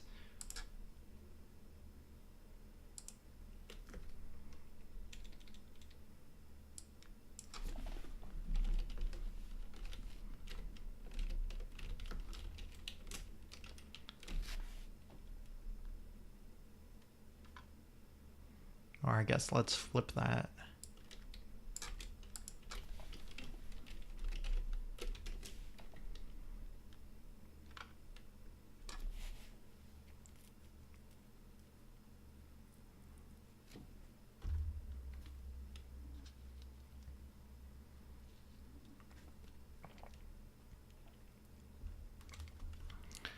So I think we're saying it's like a 6% improvement, basically.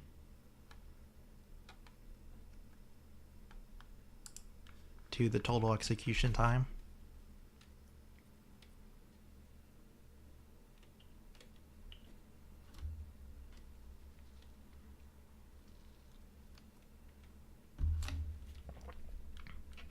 Or I guess the proper way to do that would be you take the 14 seconds times 100 divided by the original 250.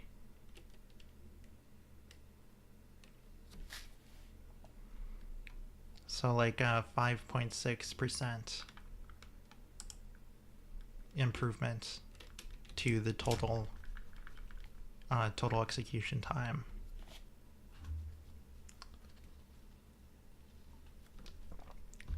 Now, I want to relate it back to the equation that they gave us.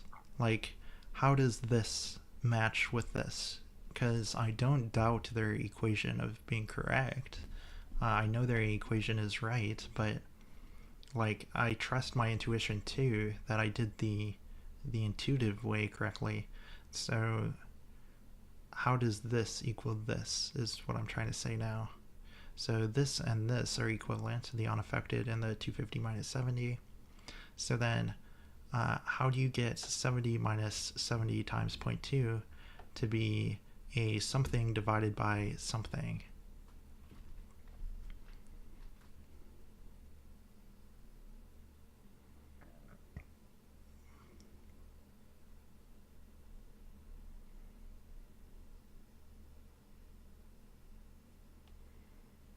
So the 70 is the execution time affected. But they're saying we divide by the amount of improvement. So like let's solve for it, right? So I believe I have it this correct, that the 70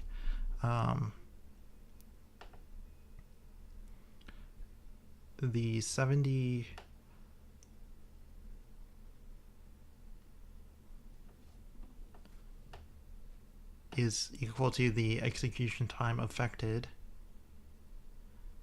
So 70 divided by n is equal to 70 minus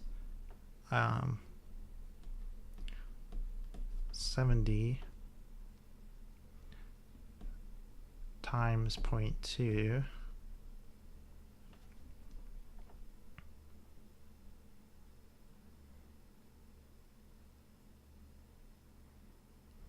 So if I say times n on both sides, right, we can cancel, and then we can divide this side by all this stuff.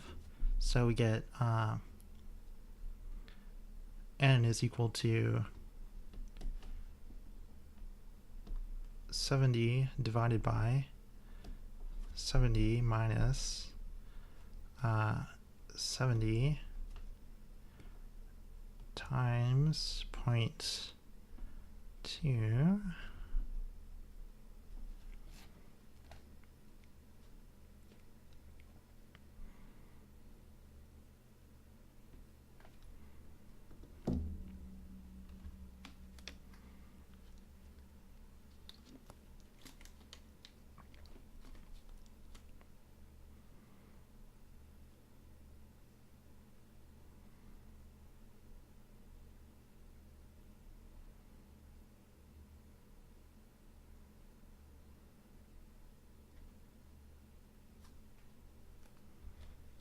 So that's interesting to me because this is the denominator, right?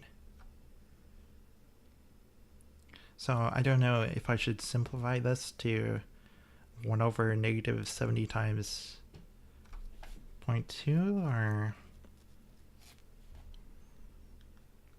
Like, I'm trying to get the intuition for what they mean by amount of improvement.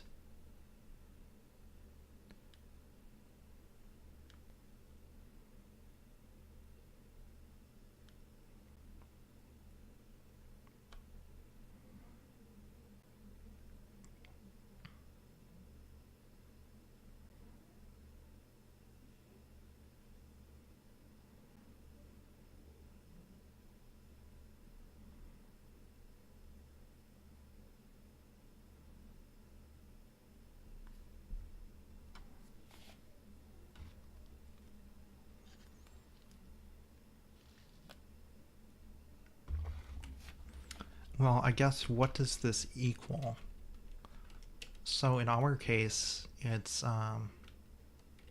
n should be equal to 70 over 70 minus 70 times 0.2.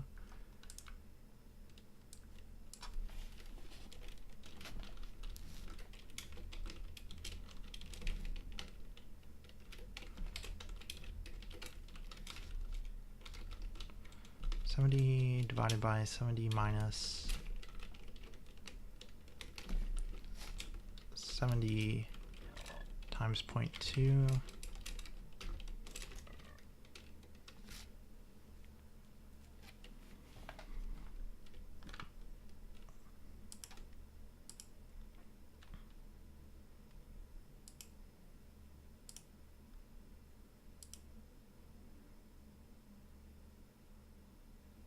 So is my intuition wrong? Because that's saying the amount of improvement is equal to 1.25.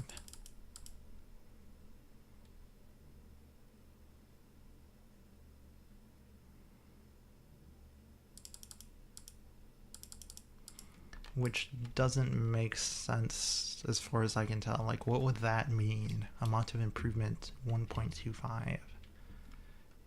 It's a 20% improvement, and it's a 14-second difference.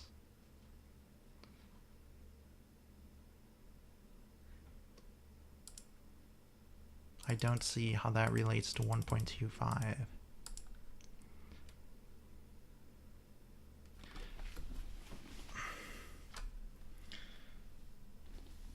So that makes me think my intuition is wrong.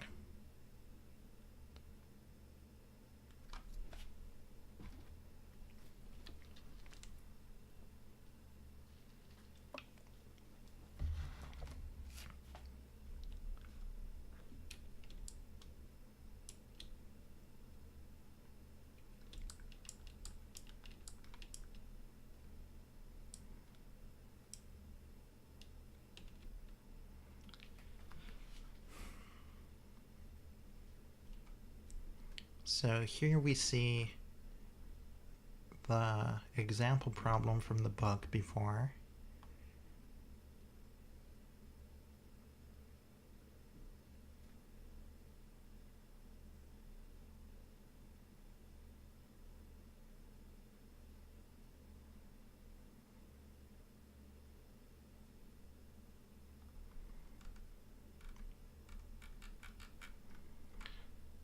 So,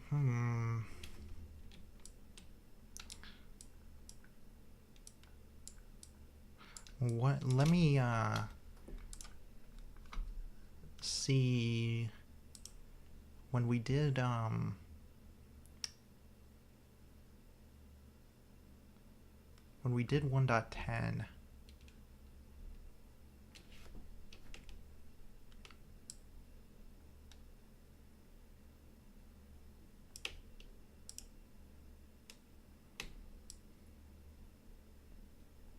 Guess we will be moving on to 1.10.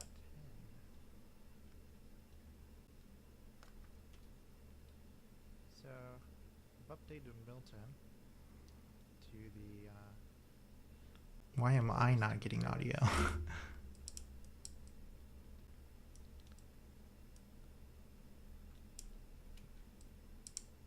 So here's some stuff we were looking at. Oh, there it goes. My speaker takes a little bit to turn on. I don't know why I wasn't getting audio before though.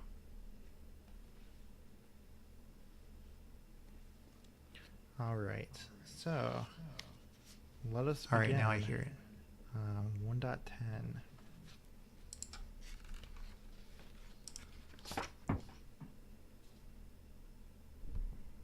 Okay, here's where we jump into Amdahl's law.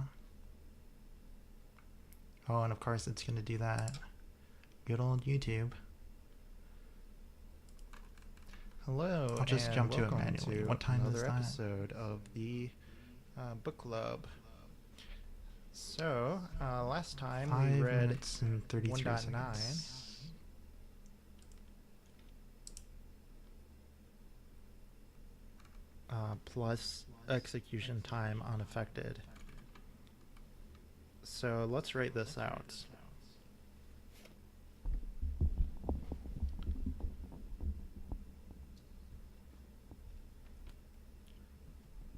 So here we're going to be putting... I don't know if I did the problem beforehand or if I do the problem after I wrote this out.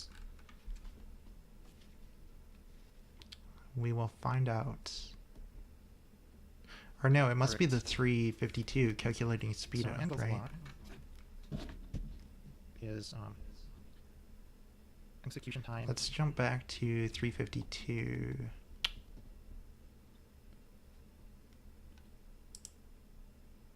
Well, if we say 100. So here I'm doing it intuitively. We're going to say 100 divided by 5. So that gives us 20. So we're saying if we want this... Right, so there I just did 100 divided by 5. That was because we're targeting like a total speed up of 5 times faster. So that makes sense. Thing to be 5 times faster. We want it to take 20 seconds. Now the multiplication is taking 80 seconds of the 100. So if we got the multiplication instantaneous, so if we could magically make multiplication take 0 cycles, that would get us to the 20 seconds that we're targeting. But it appears that it is not possible to speed up multiplication such that we would get it down to 20, because essentially you would have to remove the multiplication completely in order to achieve that 5 times speed up that we want. Okay, well, my intuition there was just like not even doing the calculation. I just knew that, you know, well, if you're trying to get 20 seconds as a target, you know, it would have to not take any time at all. So that intuition was pretty obvious, but I thought there was more to my intuition than that. So that is my interpretation. They say the execution time of the program after making the improvement is given by the following equation known as Amdahl's law. Execution time after improvement equals execution time affected by improvement divided by amount of improvement plus execution time unaffected. So let's write this out. So maybe I'm remembering wrong. I thought I had like I thought we went through that example and I like went through my own intuitive algebra for it. Alright, but maybe I'm wrong. So Amdahl's law is execution time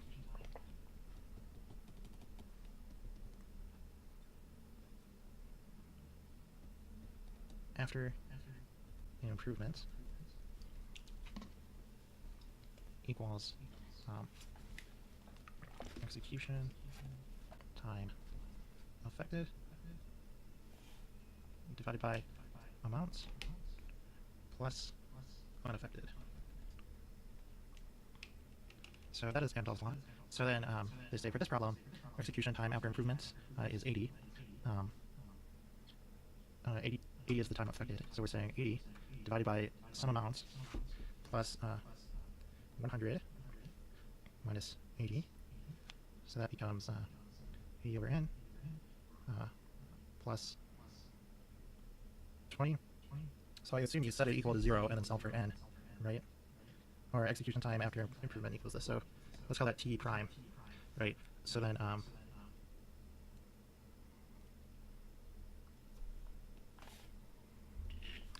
but then how do you solve for n if that's equal to t prime? I guess my intuition was just the fact that t prime is supposed to be 20, right? The fact that it's if we need 20, we want to get the execution time in that example down to 20 seconds. It was taking 100 seconds. 80 seconds of it is the multiplication. The difference between 180, right, is 20 seconds, right? So if you reduced multiplication down to 0, you'd get the 20 seconds. And so what they're saying is it's impossible because you'd have to completely make multiplication free. It would have to be 0 seconds to do all the multiplication stuff. So that was my intuition. So that doesn't really help me here, does it? That doesn't help me down here.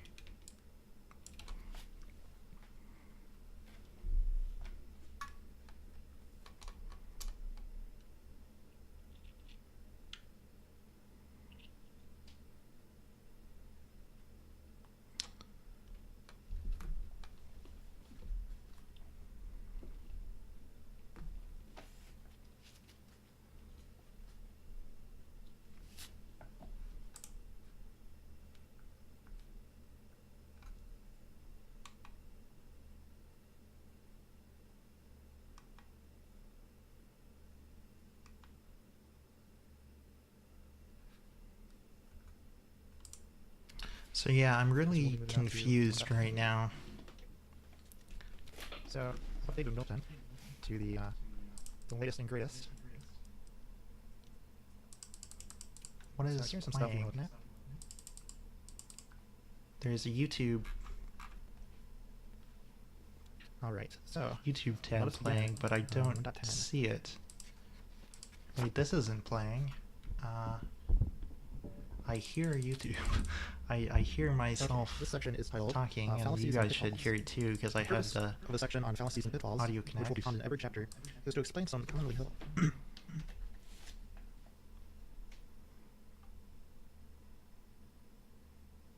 It was this YouTube tab. I refreshed it and it stopped.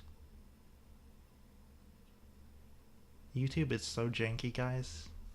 Is this just me? Does this just happen to me that YouTube is super janky? Anyway, so yeah, I'm really confused right now regarding Amdahl's law. So how am I wrong? I'm saying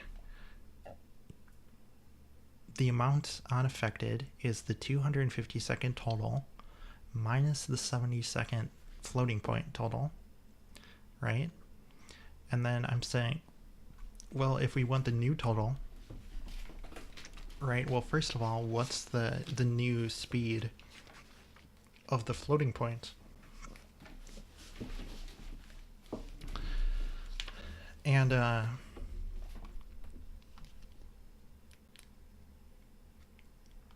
so the amount we shave off is 20%, right? We said it's 20% faster that we're making floating point. So that's the same as saying 70 times 0.8, or just saying 70 minus 70 times 0.2, Those should be equivalent. So really, let me simplify this. What I'm saying intuitively is it's 250 minus 70 plus 70 times 0.8.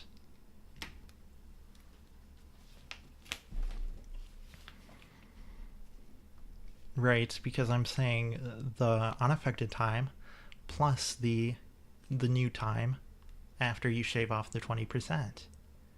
How is that wrong? Right, like that's clearly right, isn't it? We want the new total execution time after you shave off 20% from floating point. Well, that's exactly this, right? But how does that equal this equation? Like, how does this equation tie into it at all? Because this should be Amdahl's law. That's what Amdahl's law does, is you take the new execution time is equal to execution time affected over amount of improvement plus unaffected. That's like the definition they gave us. Let me just go back and reread the thing on Amdahl's law one more time.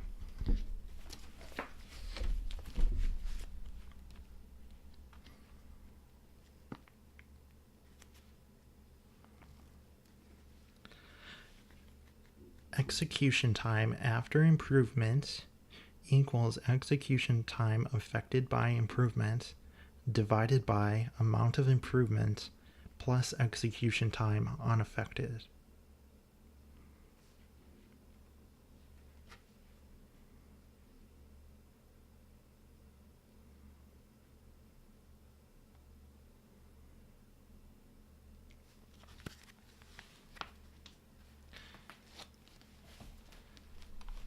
So, I mean, we've got the plus unaffected down. That part's obvious, right? That's what this is. But I have that being plus 70 times 0.8, and they have execution time affected divided by amount of improvement. Wait a minute, here we go. Now it's starting to make sense. Now that I simplify this down to 70 times 0.8, right? Isn't that going to be 70 times 0.8?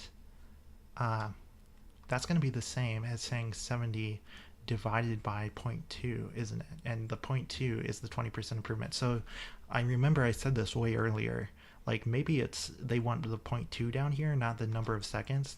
Maybe they want the percent. That's what it is. They want the percent, the 0.2, because this, like times 0.8, is going to be the same as divided by 0.2, isn't it?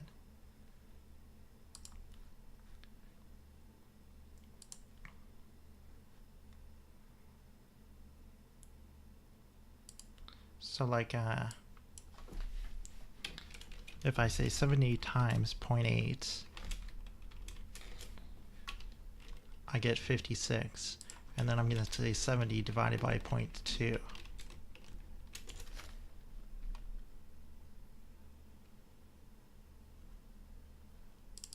Definitely not. That's wrong.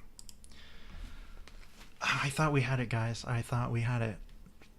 I really thought we had it there. We were so close.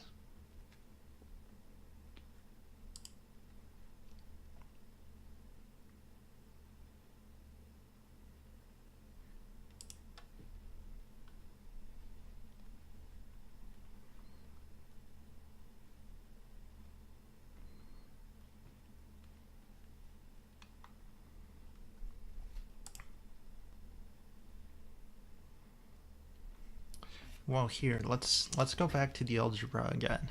So they're saying time affected. So I'm just going to call that T divided by A, the amount of improvements. And I'm just going to say that's equal to X, right? Because now we know that should be equivalent to 70 times 0.8. So equals 70 times 0.8, and then we need to give those variables as well. So we're gonna say the t should be the 70, right? The time affected is the 70, I'm pretty sure. So I mean, maybe that assumption is wrong too, but I'm pretty sure that's right. And that's like what it looked like in the other example too. So we're gonna say t over a equals t times b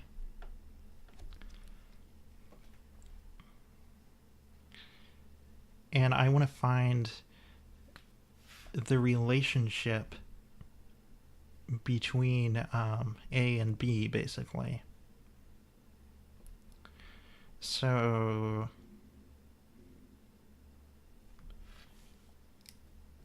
I wonder if I can just type in TA equals T times B in Wolfram Alpha.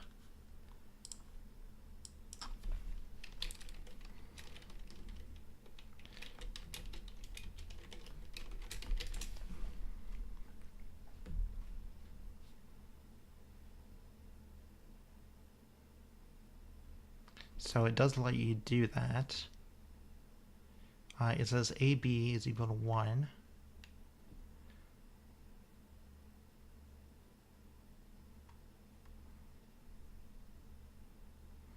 A solution is T is equal to 0, A does not equal 0, A does not equal 0, B equals 1 over A. Yeah, that makes sense. B equals 1 over A. That's like what I was thinking, right? That's why I thought you could do like divided by 0.2.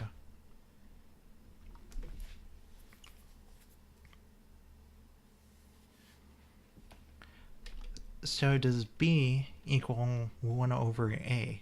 So what I'm saying is 0.8 equal to 1 over 0.2 is the algebra there. 1 over 0.2? No, it's 5.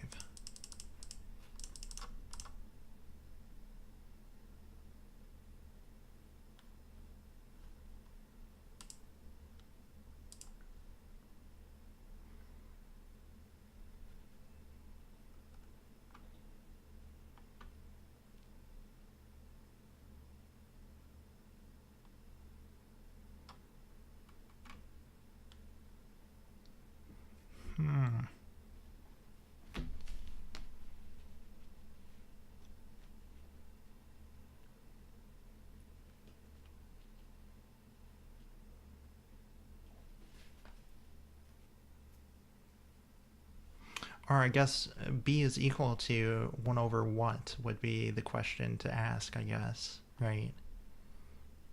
So B times A equals 1. So then A equals 1 over B. So what's 1 over 0.8? 1.25. So there we run into the 1.25 again.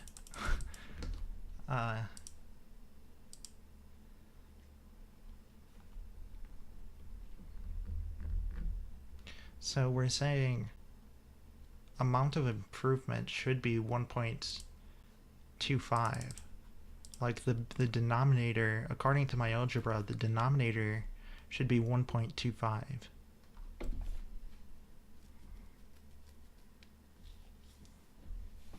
If we assume execution time affected is the 70, which why wouldn't it be? But what does 1.25 mean, right? Like that doesn't make sense. How do you get 1.25 out of this amount of improvement?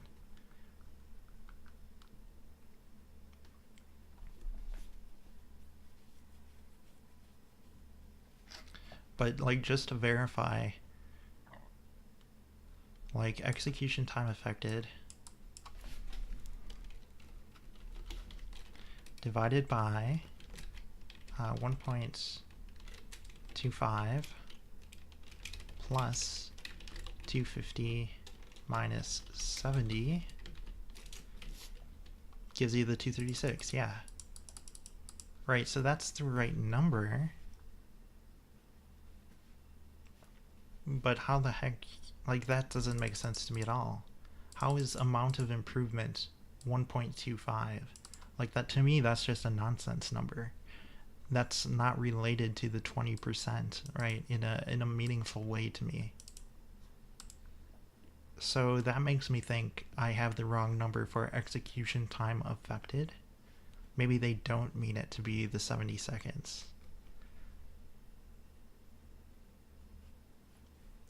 But in our example up here, that's what it was, right?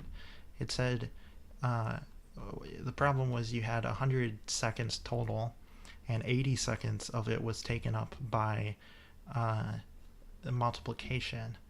And you want to make it the execution time after improvement 5 times faster.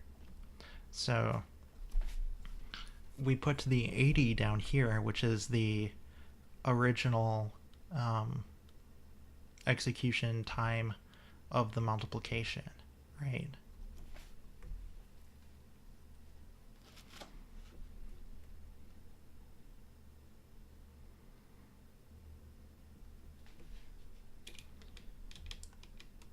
So to me, that suggests that execution time affected should be equal to execution time of what we're changing before the improvement, because that's what the 80 is here, right? And that's what the 70 is in our current problem. The 70 is the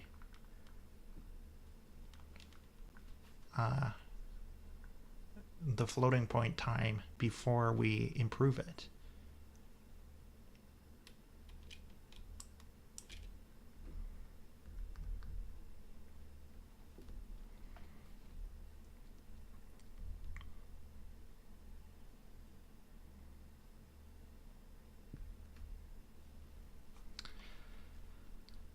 So I am very confused.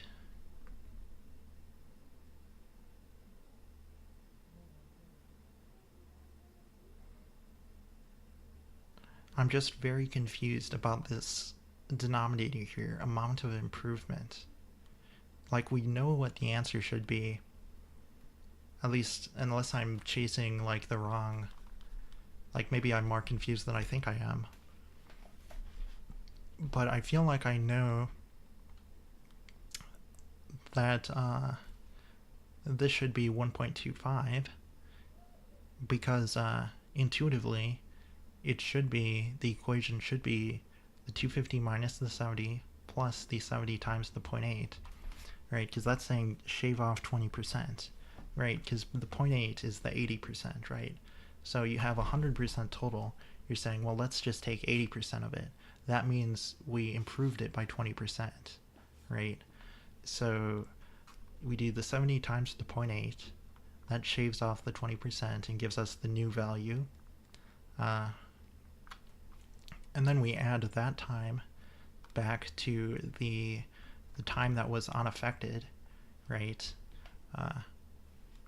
And so that gives us the new total time. And we're taking that and trying to shove it into this equation. And it says execution time affected divided by amount of improvement plus unaffected. Well, doing the algebra, then the amount of improvement would be 1 over the 0.8 in this case, right? So like if it's a 20% improvement, you're saying, you know, 1 minus amount of improvements to get the 0.8, and then 1 over that, like 1 over 1 minus amount of improvement. Like, to me, amount of improvement is the 20%, the 0.2. So, you know, like, I don't follow. I'm very, very confused right now about Amdahl's law. So I guess it's time to move on. I should continue working the problems under my assumptions and let me know, like, help clarify this for me if you can on the thread here, the 1.13 exercises. It's forum.risky.tv. It takes you to the Handmade Network. You can, sign up there if you don't use the Handmade Network, or if you already do. Just log in and, let me know where I'm going wrong, what I'm, like, help me out here if you can, because I'm thoroughly confused. But anyway, I'm gonna work off what I have here of the 250 minus the 70 plus the 70 times 0.8, right? I'm gonna take that as correct. I'm gonna assume that it's correct, that the denominator is the 1.25, even though that doesn't make sense to me.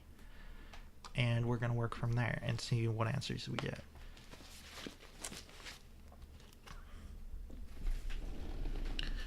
Okay, so the question was, by how much is the total time reduced? Okay, and we answered that, right? It was like 5.6% or something, because the new time is the 236 seconds, right? And like, you don't even need to know the new execution time. You just say, like, well, the time you saved was the 14 seconds, right? So, 14 times 100 divided by the original 250 seconds gives you the 5.6 or whatever it was percent. So that's the answer for that. And then we move on to 1.13.2. By how much is the time for int operations reduced if the total time is reduced by 20%? Okay, so this time we're reducing the total time. Last time we were reducing the floating point operations, but now we're reducing the total time by 20%. And we're saying, how much is the time for int operations reduced? But we don't know the split of how, like, what's actually being reduced in the total time. So are they saying that it's split evenly across? Like, this question seems really bad to me. By how much is the time for int operations reduced if the total time is reduced by 20%? It's like, yeah, but we don't know what caused the 20% reduction in the total. Like, there are a lot of ways you could mess with these to achieve a 20% reduction in the total. So how can we take a 20% reduction in the total and determine how much is the time for int operations reduced? We don't even know for sure. Like, I'm making the assumption that this 55 seconds here is the int operations, because they were very unclear about that as well.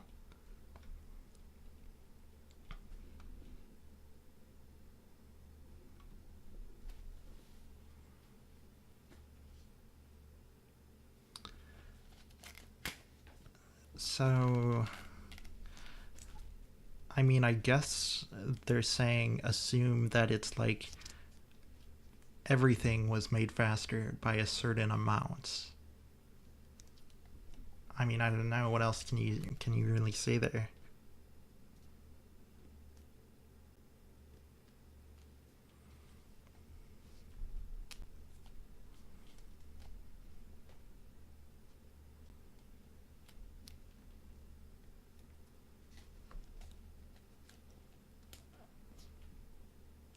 Let me see if there's like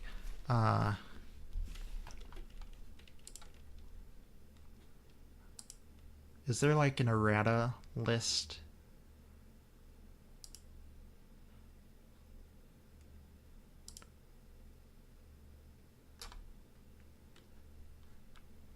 Let me see what we got here.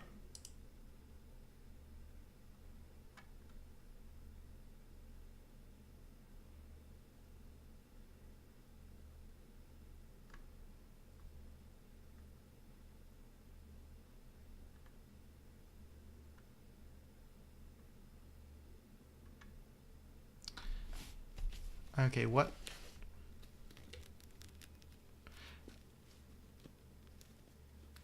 Okay, here we go. Here we go. See this? Exercises. Exercise 1.6 asks which implementation is faster. For clarity, which is faster, P1 or P2? So this is encouraging. Now do we have the one that we are working on?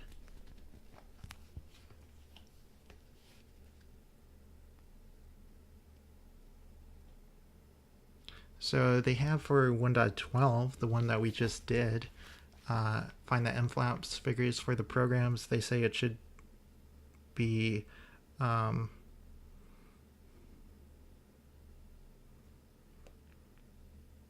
the processors.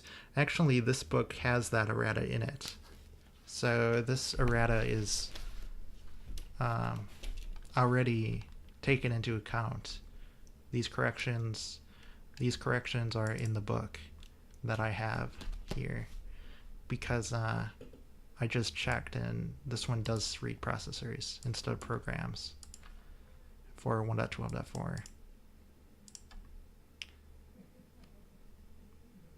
And that's all they had for chapter, for like they don't have 1.13 in the errata here. Is there a newer errata?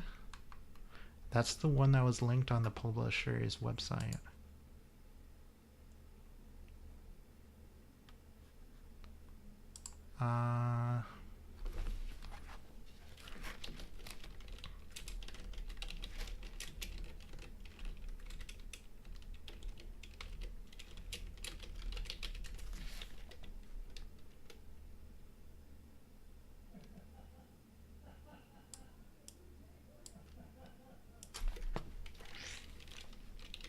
Computer organization and design errata.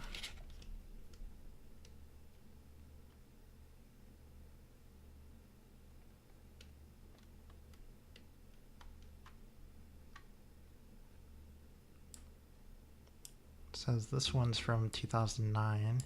That's even older. This one's, I think, the one we just looked at. It says 2014. Third edition, definitely not that.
So yeah, this one doesn't have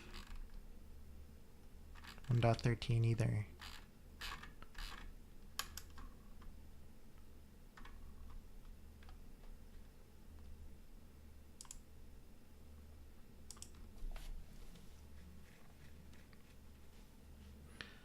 But I am thoroughly confused. Not only by the Amdahl's law thing, but also by this next question here. It's saying how much is int improving by if we reduce the total by 20%. And I don't understand how you could calculate that. Especially when they didn't even give us int, right?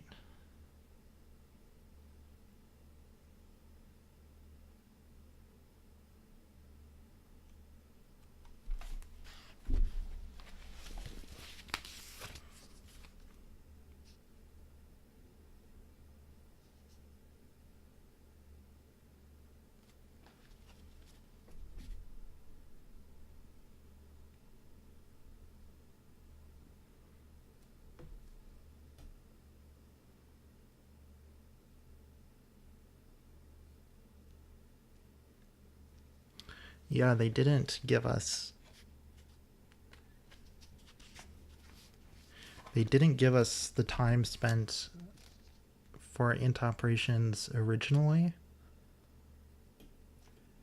And if we're reducing the total time by 20%, that doesn't give us a way to calculate how the splits of the individual times were affected.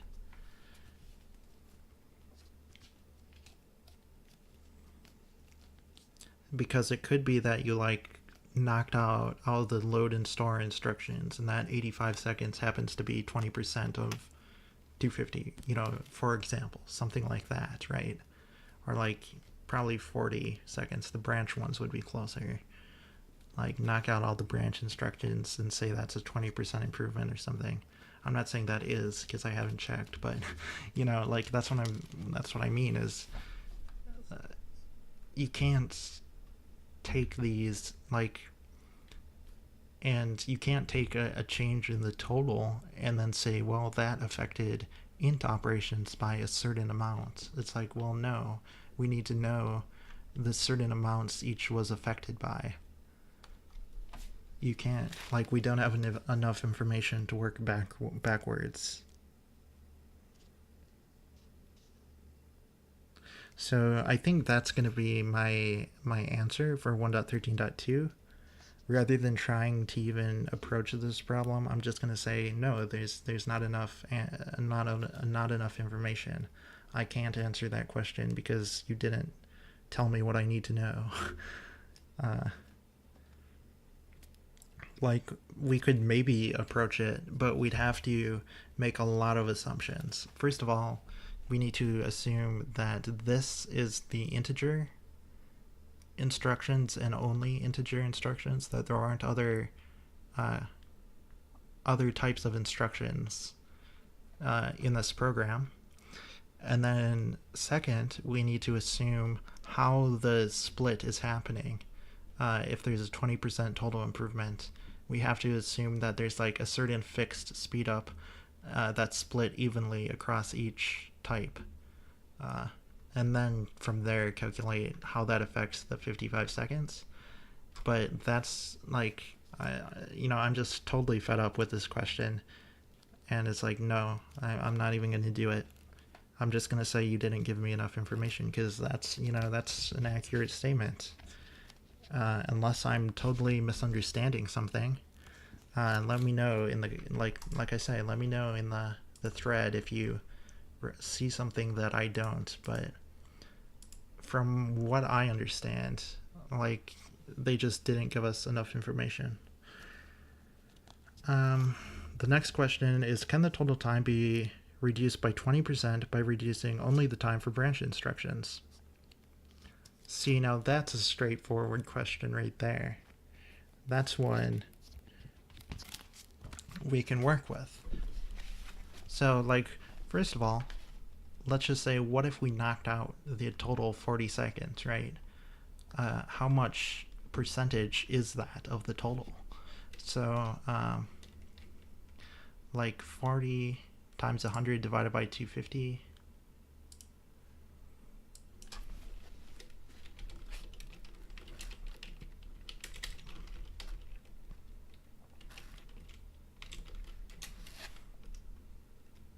Right, so it only makes up 16% of the total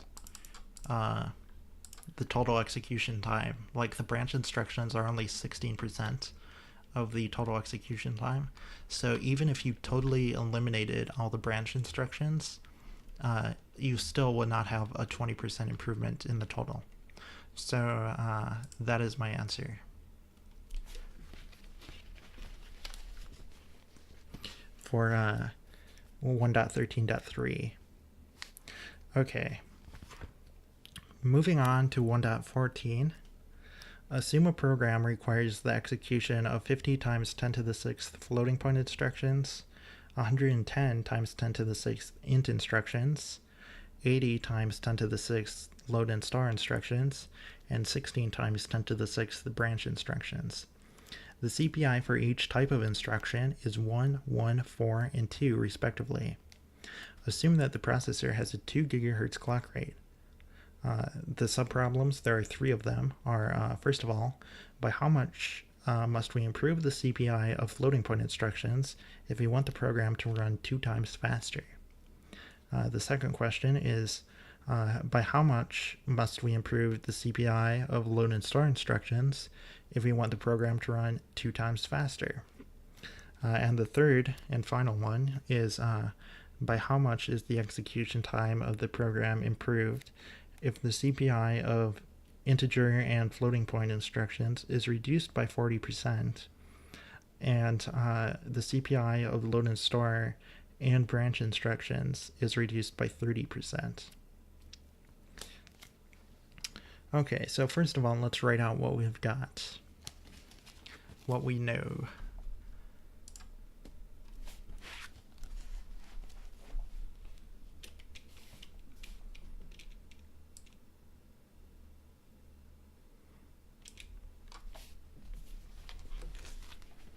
So this time we know the type and the CPI for each. So I'm going to say type CPI. Oh, and the number of instructions as well.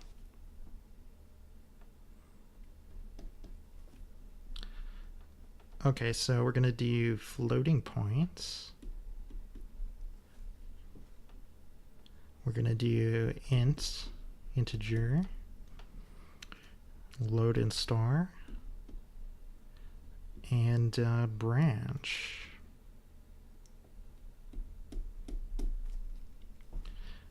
In addition, the CPI for each is 1, 1, 4, and 2 respectively. 1, 1, 4, 2. So there's 50 times 10 to the 6th for our floating point.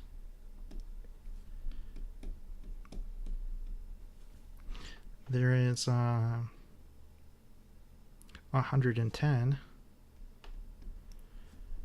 times 10 to the 6th for integer. 80 times 10 to the 6th.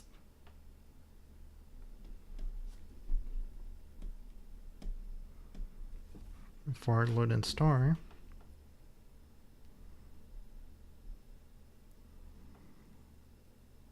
And 16 times 10 to the 6th for the branch instructions. And it's the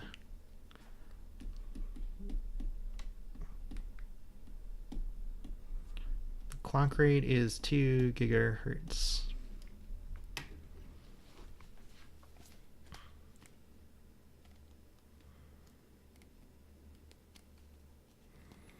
Now we say, by how much must we improve the CPI of floating point instructions if we want the program to run 2 times faster?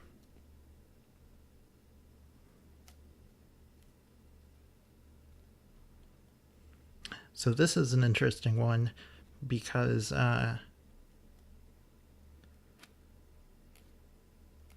they don't give us the time it actually takes to run, but we might be able to calculate that. I mean, we have the clock rate, the CPI, and the number of instructions. So yeah, we can calculate the execution time. So the first thing we're going to need to do is calculate the execution time for each of these.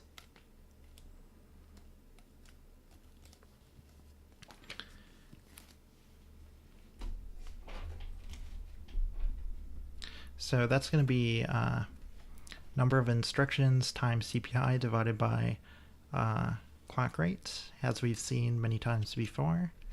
So for floating point, so here, let's make a time category, and it's going to be 50 times 10 to the 6th divided by 2 times 10 to the 9th.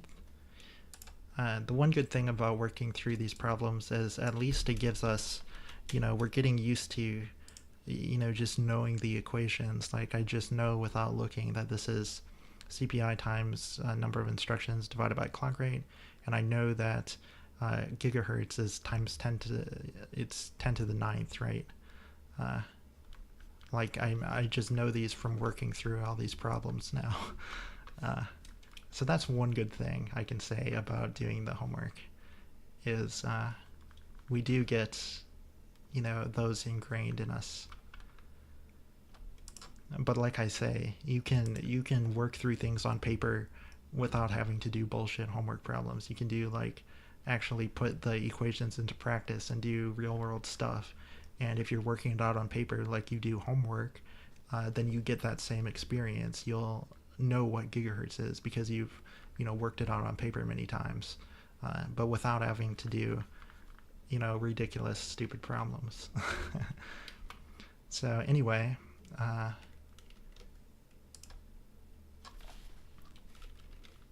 50 times 10 to the 6th is the number of instructions, and like I say, the CPI is 1, so we don't need to multiply, and we divide it by 2 times 10 to the 9th.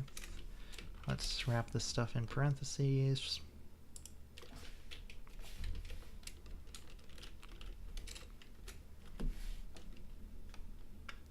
So we get 0.025 seconds.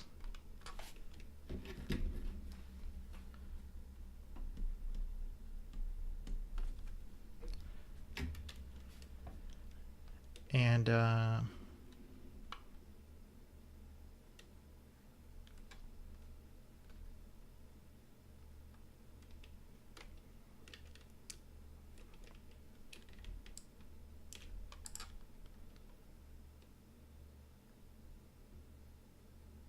so yeah, that all looks right to me. Seems like that's a pretty small amount of seconds, but I mean, it is a 3 gigahertz processor. I just figured they'd throw more instructions at it, I guess. But I mean, it makes sense. Like in examples we saw in the past, they'd give you like number of instructions that are times 10 to the 9th, and here it's only times 10 to the 6th. So it makes sense that, you know, it's a small fraction of a second. So let's move on to integer. So 110 times 10 to the 6th divided by 2 gigahertz. Oh, it's 2 gigahertz, not 3 gigahertz. But I did that in the equation anyway, so it doesn't matter. 110.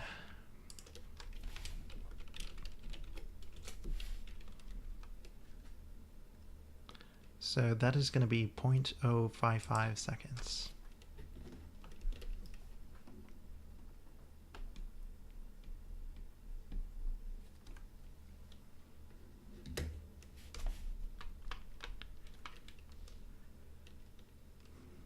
I wonder if I should like cross my 5s or something, because I write 5s practically the same as S's.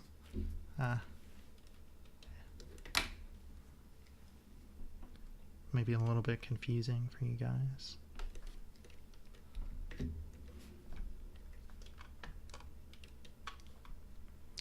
But anyway, 80 times 10 to the 6th. This one's going to be times 4 because we actually have a bigger CPI value.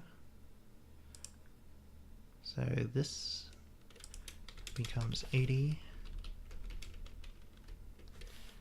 and this becomes, or I mean, we need to do 4 times that, because 4 is the CPI. So get 0.16, which makes sense because loads and stores you would expect to be slow because that's disk I/O. Well, not really. It's RAM, but still, you know, RAM compared to working in the cache is a pretty huge difference. So, like, it makes sense that you get a larger time value there. And then we have branch. So branches are 2 CPI in this example. So we've got 2 CPI. And what else do we have? 16. 0.016.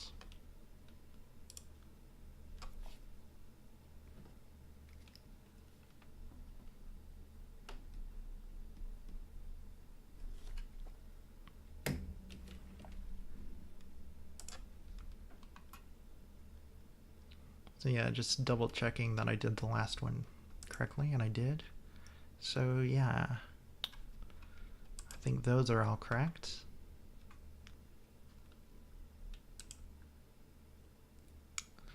And now the total execution time is just going to be the sum of those times.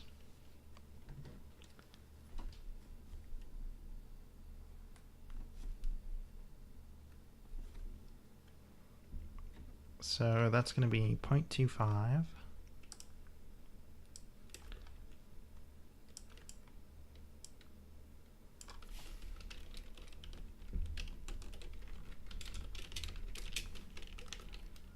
plus, 0.025 plus 0.055 plus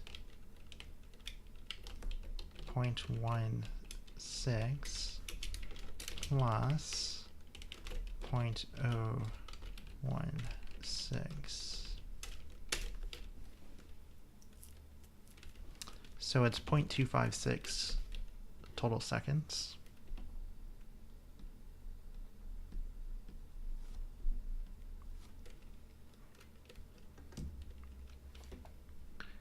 All right, so that's all the information we have so far. Next, we can use that to solve some problems. So by how much must we improve the CPI of floating point instructions if we want the program to run 2 times faster? So if you want the program to run 2 times faster, that would mean 128 seconds, right?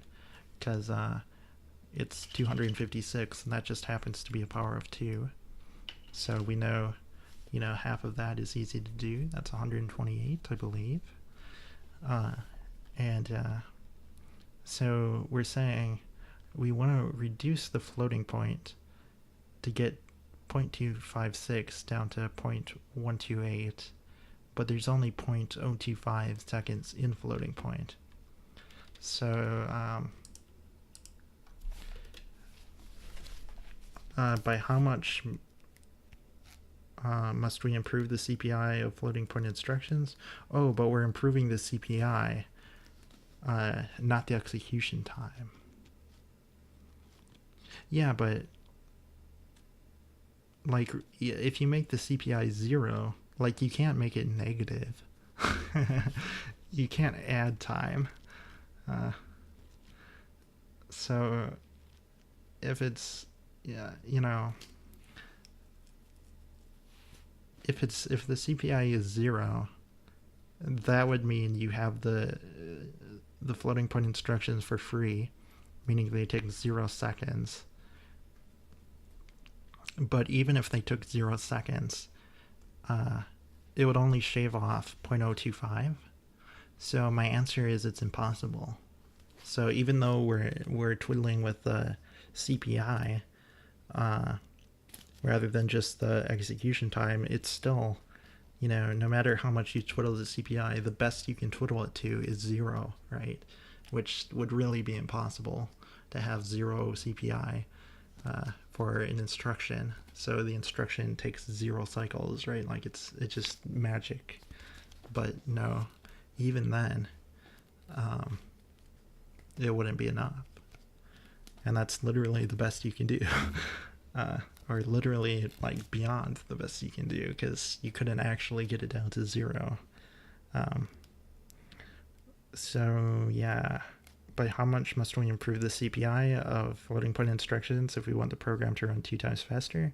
My answer is no matter how much you improve the CPI of floating point instructions, you will not be able to get the program to run 2 times faster. The next question is, by how much must we improve the CPI of load and store instructions if we want the program to run 2 times faster? So let's look at it and think about the same thing.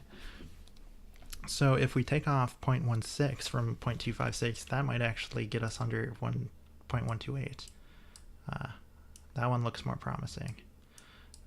So 0.256 minus 0.16. Sorry, I've got a stray 0 in there. There we go. So that gets us all the way down to 0.096. So it's possible. With load and store instructions, it is possible. So let's figure it out. They're saying how much to get 2 times faster. So again, I'm not going to bother with Amdahl's law. I'm going to do intuition here because that seems to serve me better. So, I mean, it should be doing the same thing, but anyway, so we're saying 0.128 is going to be the new time, right? And we're saying we're affecting the CPI, right?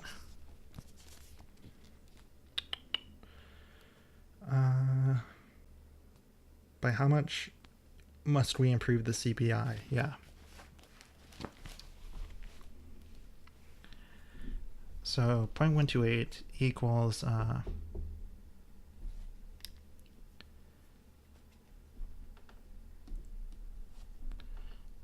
0.256 minus 0.16 plus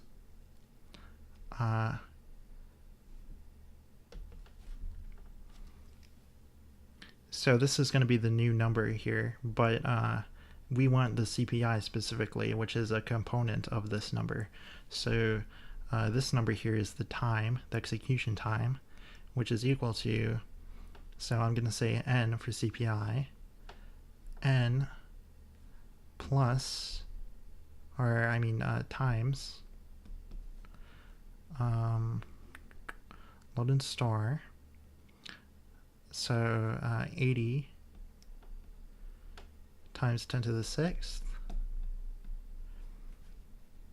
and then that divided by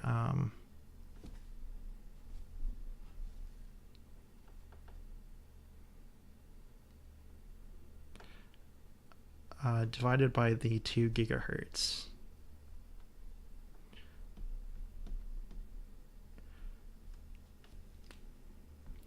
So now, if we want to solve for n, which is what we're doing, we can say 0.128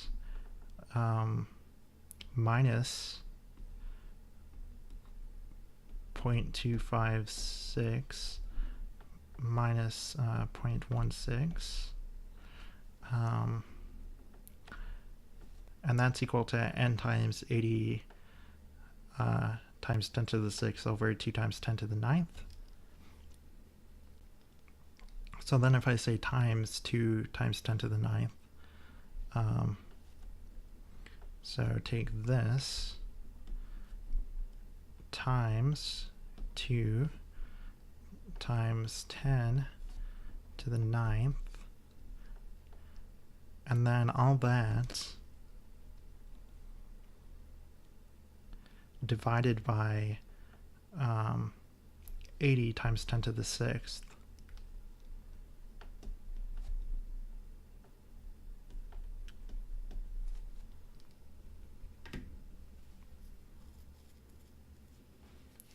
And that should give us n, the new CPI. So let's give it a try.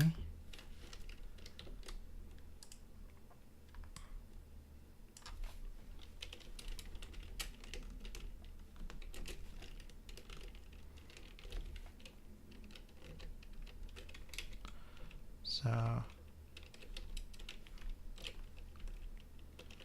points 128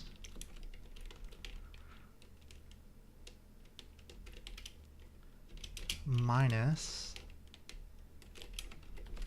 0.256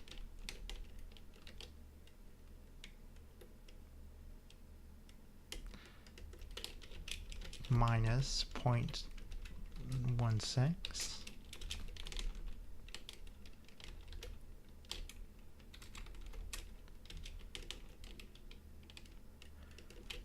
times 2 times 10 to the 9th, because it's 2 gigahertz.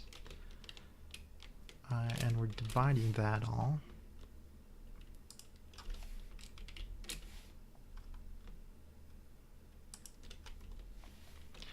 by 80 times 10 to the 6th. So the new CPI should be 0.8. So my answer for that question is the new CPI should be 0.8.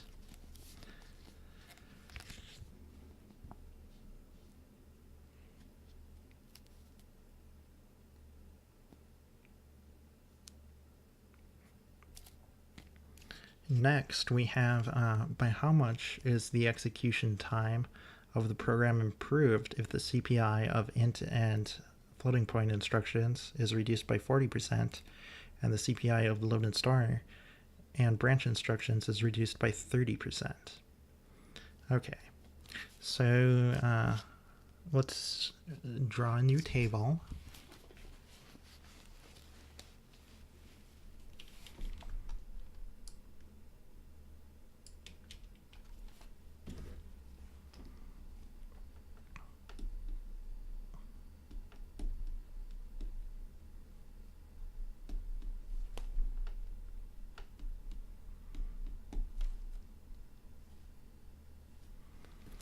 And then the CPI of integer and floating point is reduced by 40%. So the CPI of those was just 1. So that's going to be just 0.4 then. And then the load and store and the branch is reduced by 30%.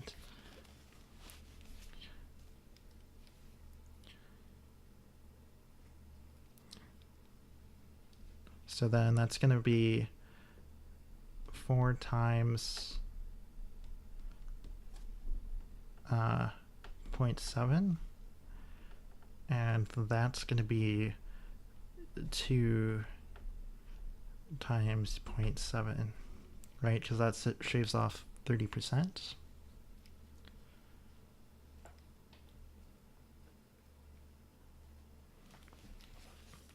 And wait a minute, it wouldn't be 0.4 if we're reducing it by 40%. It would be 6.6, right? Here, let me erase and rewrite those.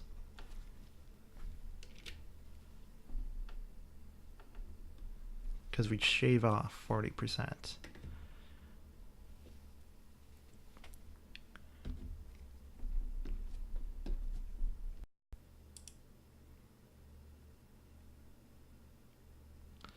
All right, we should be live again. Sorry about that. OBS just crashed.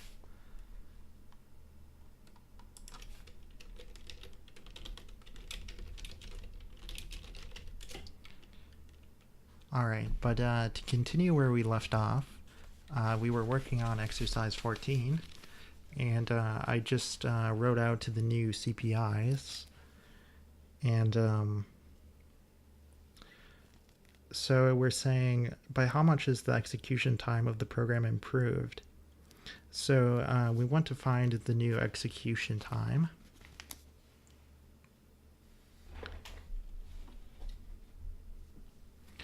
So let's see here. So the number of instructions is up here, and these were the hold times right here. It was 0.256 seconds total. So let's work through these. It's going to be 0.6 times 50 times 10 to the 6th divided by 2 gigahertz. So let's do that.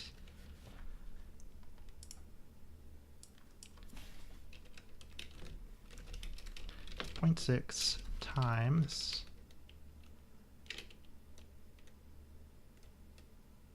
50 times 10 to the 6th.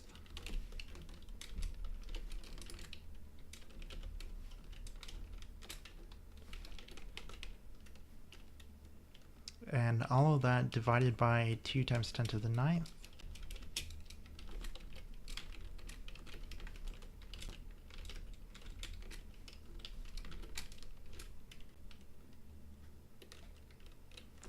And that gives us a new execution time of 0.015.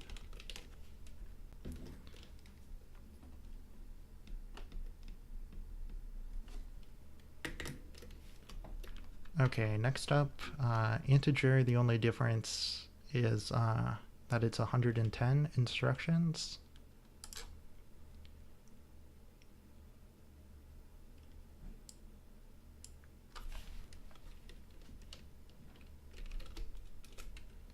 So I'll put in 110 instructions there. And we get 0.033.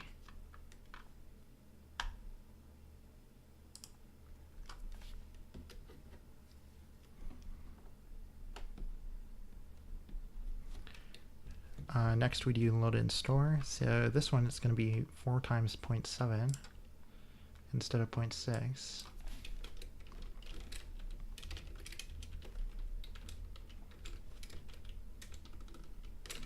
And the number of instructions is 80.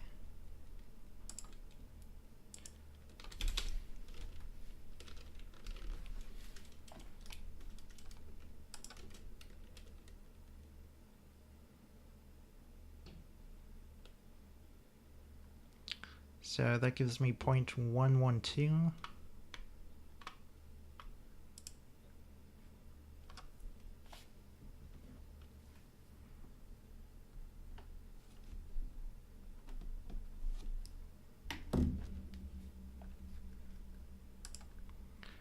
And finally, this becomes a 2 instead of a 4. And then this is 16. So change the 4 to a 2. Change the 80 to a 16.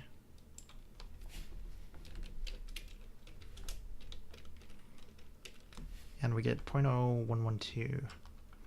So I'm just going to call that 0.0111.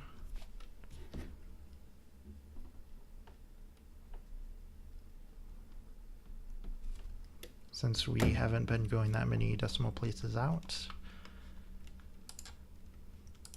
And so now we can do the new sum.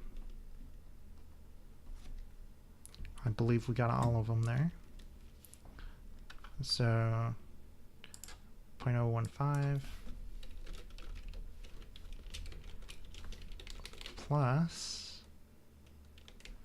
0.033 plus 0.112 plus 0.011.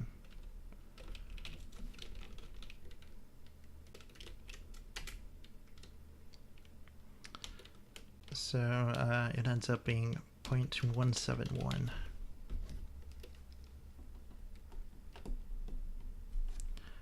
Now they're asking us how much the total time improved by. Let me see how they worded that. By how much is the execution time of the program improved? And since they're talking in percents, I'll put it in percents for them. So first of all, let's do 256.256 minus 0.171.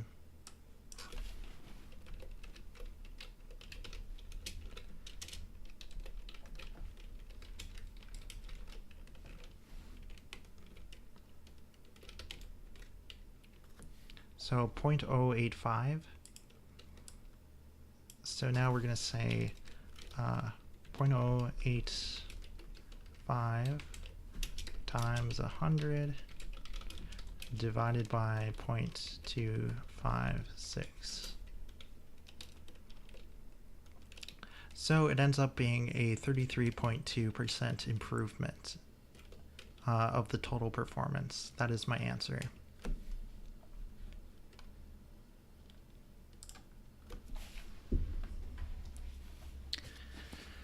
All right, and finally, the last question, 1.15.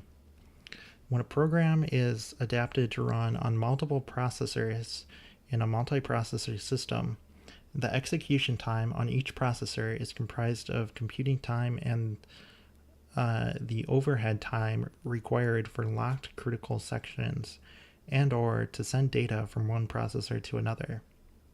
Assume a program requires t equals 100 seconds of execution time on one processor. When run on p processors, each processor requires t over p seconds, as well as an additional 4 seconds of overhead, irrespective of the number of processors. Compute the per processor execution time for 2, 4, 8, 16, 32, 64, and 128 processors.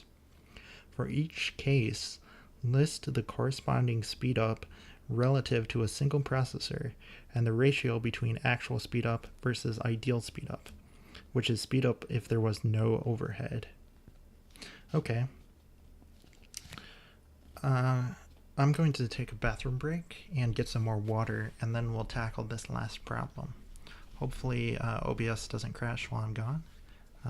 You know, fingers crossed, but yeah, I will be right back. Oh, I just realized I've been doing this whole episode on the wrong scene collection. So you see my my stuff here.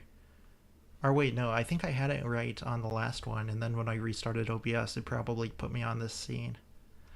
Let me switch it to the risky business scene.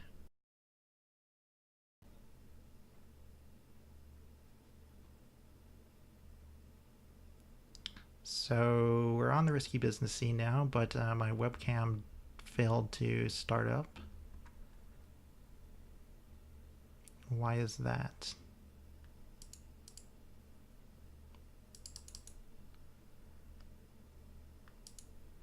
Let me switch it to a different scene and then back to risky business.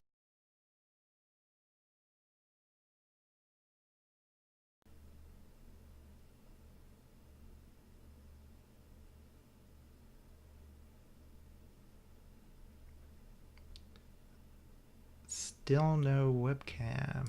I had my webcam before, and what happened?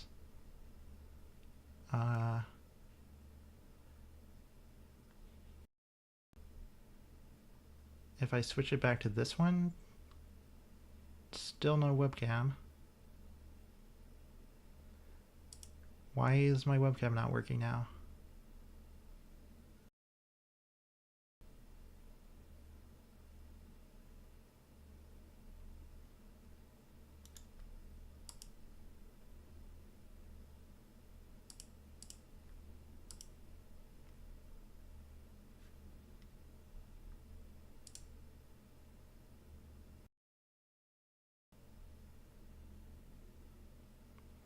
I might need to restart OBS.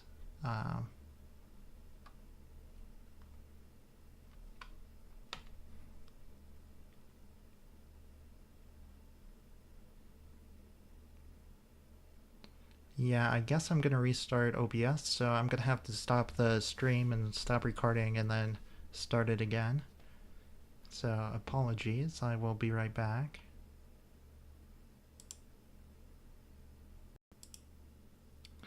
Alright, I restarted OBS, and it looks like my webcam is working again, and we're on the proper scene again. So yeah, I'm going to go to the bathroom and get some water, and then we'll tackle the last problem. So I will be right back. I'll switch it to this scene for you guys.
Alright, I am back. I got myself some taffy and a Soylent while I'm at it. My Soylents would be cheaper if I got the powder instead of the bottles, but and I need to save like every little dollar I can right now, but I'm literally just that lazy that I'd rather spend the extra money for the bottles.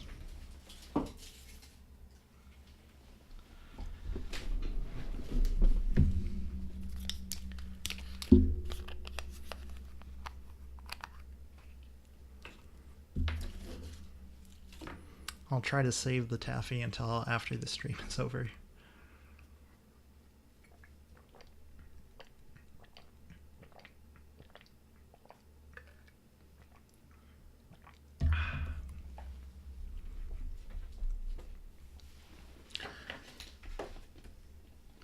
I wonder if I could get like a sponsorship from Soylent or something. That would be helpful.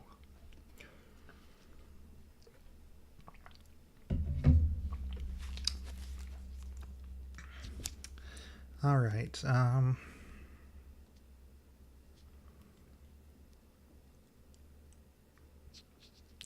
Oh yeah, this is the multiprocessor one. So the program requires 100 seconds on one processor. Each processor requires T over P seconds, as well as an additional 4 seconds of overhead, irrespective of the number of processors.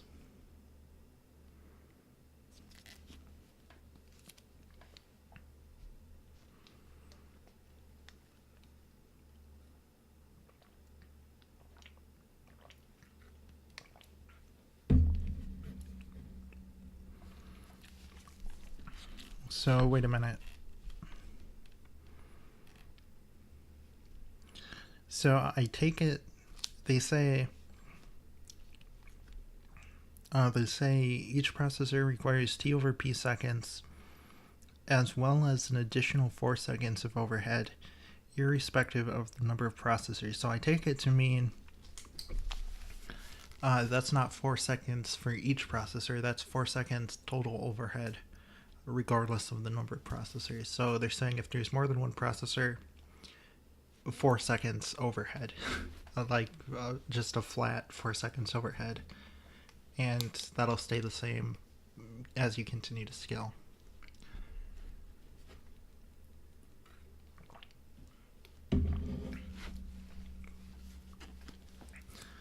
The other interpretation would be that it's 4 seconds for each additional core. 4 seconds of overhead. But I don't think that's the case.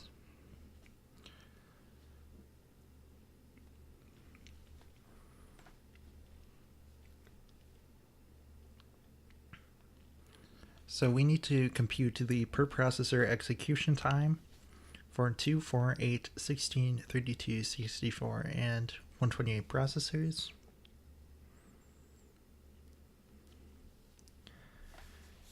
Well, wait a minute. Maybe they do mean 4 seconds of overhead for each processor.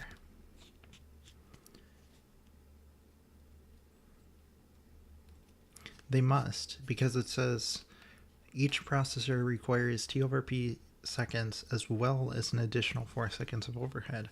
So that suggests there's 4 seconds of overhead to spin up another thread, basically, that for each processor you're adding 4 seconds of overhead.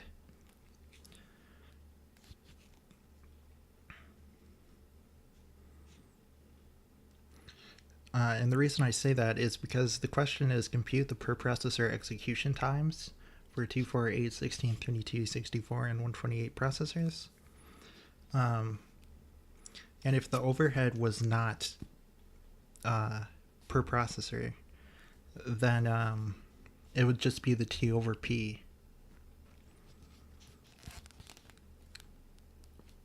And T over P, yeah, okay, so T over P is just the ideal, right?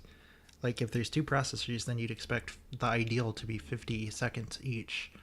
But we're saying, no, by splitting it across cores, you're adding 4 seconds on each core. So it's actually going to take 54 seconds per core. So you end up actually taking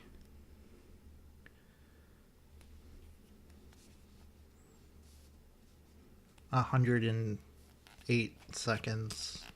But wait a minute, that would mean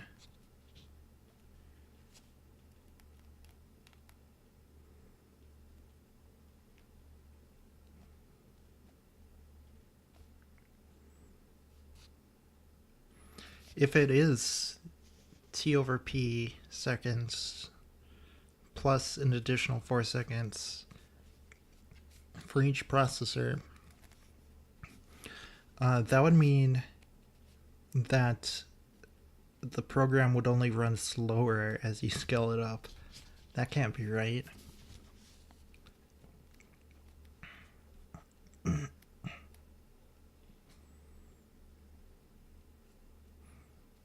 Or wait, no, because they're running in parallel.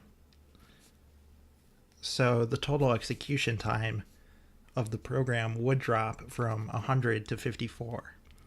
But it's 54 seconds on each core, right? It's not additive because it's not serial, it's parallel. So actually, yeah, that does make sense then.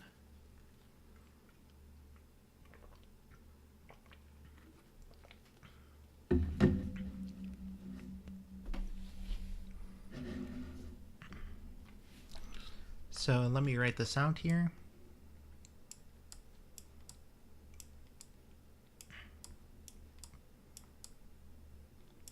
Try to find a good place for it. I've kind of gone off in this direction apparently. Whoops. So I suppose we should go over here to try to compensate for that a little bit.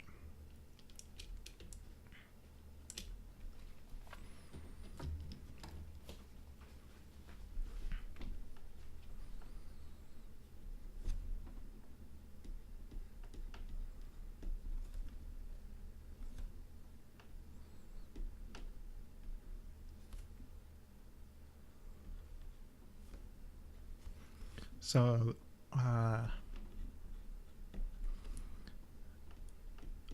actual, ideal cores or threads or processors or however you want to, whatever nomenclature you want to use. And then so we're saying for 2 cores, 4 cores, 8 cores, 16, 32, 64, 128.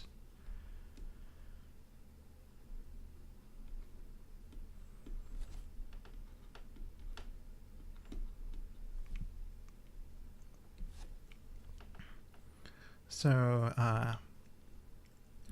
this is going to be 25, 26, 27, 28, 29. The ideal, of course, would just be 25. 8, what's an eighth of 100?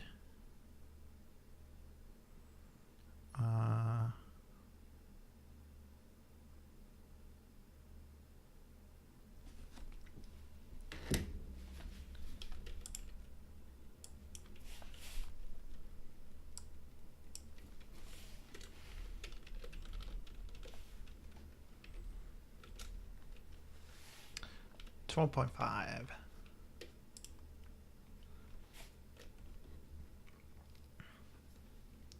So then we add the 4 seconds of overhead.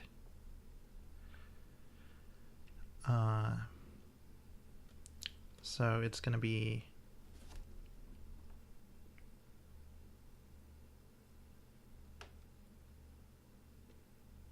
12.5 plus 4. So 16.5. I was just thinking,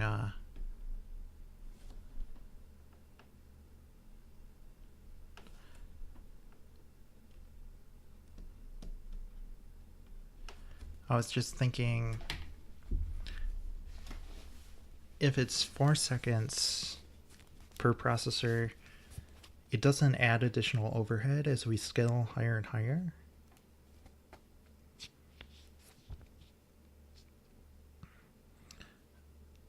Each processor requires an additional 4 seconds of overhead irrespective of the number of processors. So yeah, it's always just going to be 4 seconds more than the ideal.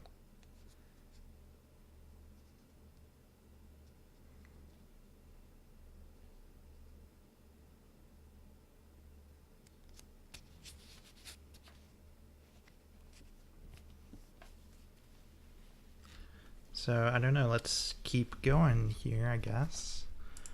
100 divided by 16. 6.25. Oh, I see. Here's where we get the diminishing returns. Right. Because, right, this is 6.25, but now the 4 seconds is becoming a dominating factor, right? So that's going to be 10.25.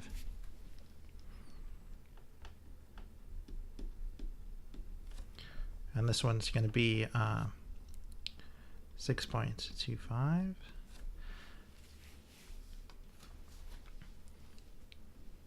So like when it was 54 seconds versus 50 seconds, you know, the 4 seconds is not a big deal. Whereas when it's 10.25 versus 6.25, suddenly, you know, that's a pretty gigantic increase. So as you scale up, the fixed overhead becomes more of a dominating factor. And that's the idea there. So we're going to divide by 32. 3.125. So we're going to say 3.13 for the ideal, and for the actual, it's going to be 7.13.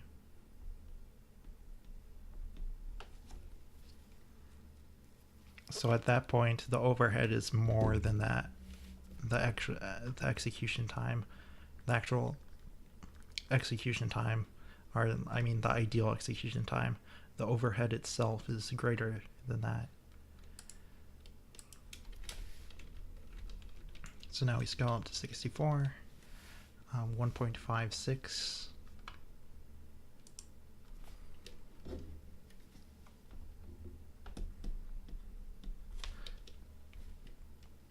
And that's going to be 5.56.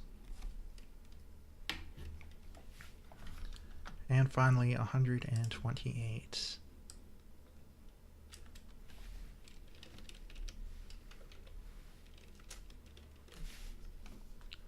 So now it's only 0.78 seconds. And we're taking 4.78 seconds. So there is the actuals and the ideals for all the different core counts.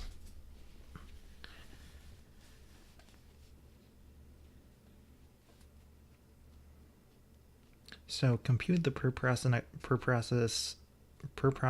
execution time. We did that. For each case, list the corresponding speed up relative to a single processor. So now we need to find the speed up relative to a single processor.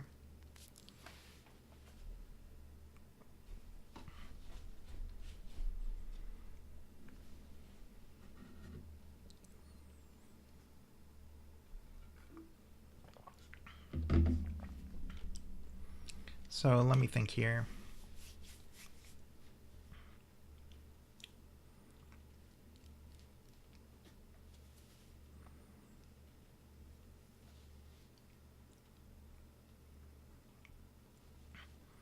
So I don't know if they want this in like percents or what, because a lot of the time, that's what I'm thinking is a lot of the time they give the values in percents.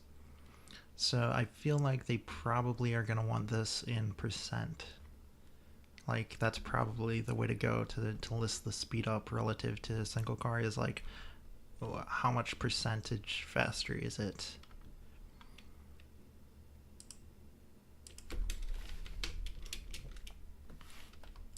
So if we have 100 minus 54, that gives us 46. And then we'd say 46 times 100 divided by 100, so it's just 46. So I'd say the speed up here is 46%, which makes sense that it's lower than 50%, right? Because of the overhead. So 46% speed up. Then we jump to this one. So 29 seconds.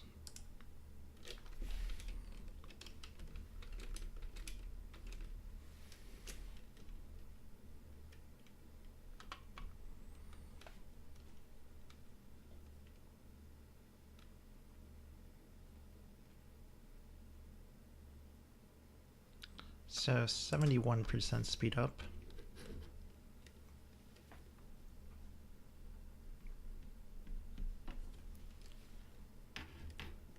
Then 16.5.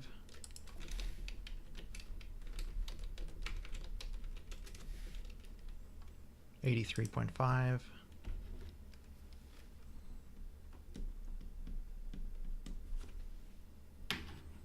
10.25.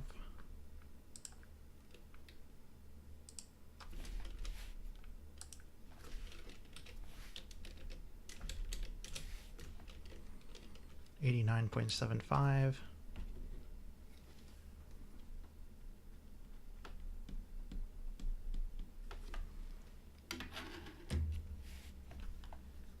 Then 7.13.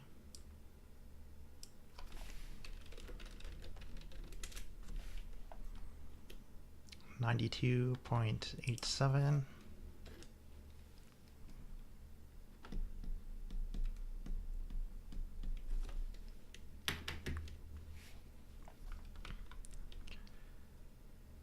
Then we have 5.56.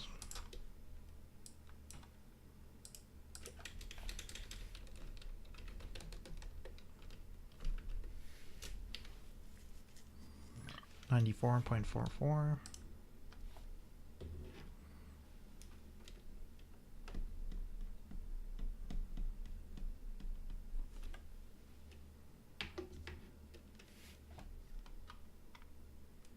And it should be approaching 96%, right? Which is what we see. 4.78.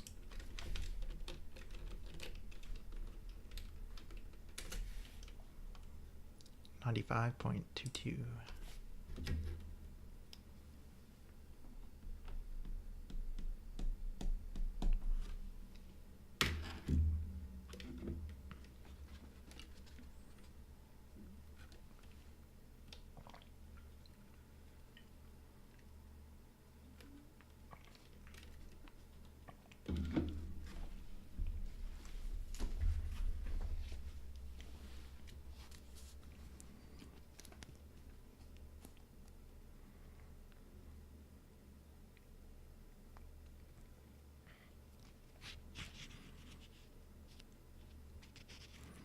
And then they want the ratio between actual speed up versus ideal speed up.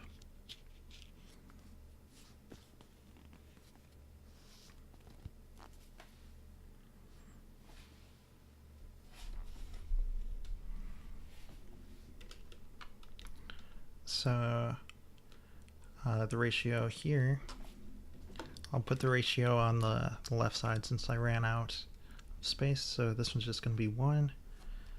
Then it's going to be 54 over 50.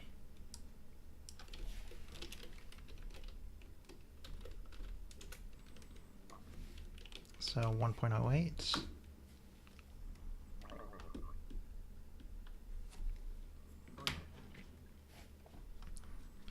Then 29 over 25.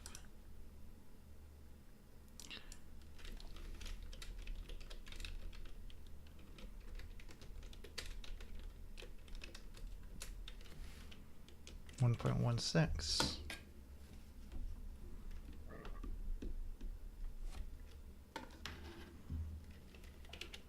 16.5 over 12.5.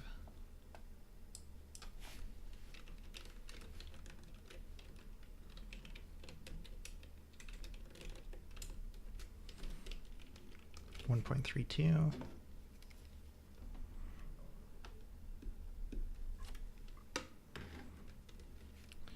10.25 over 6.25.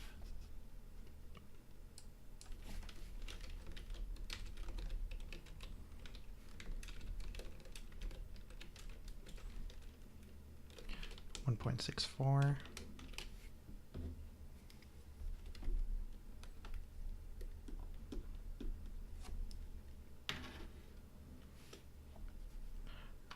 7.13 over 3.13.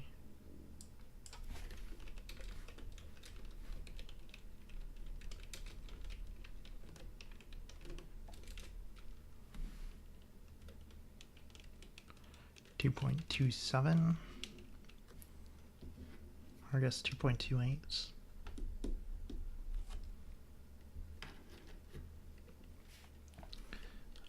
5.56 over 1.56.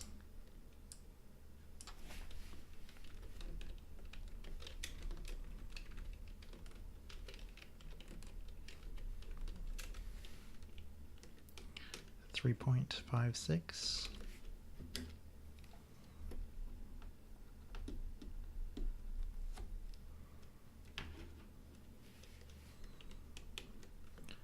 And then 4.78 over 0.78.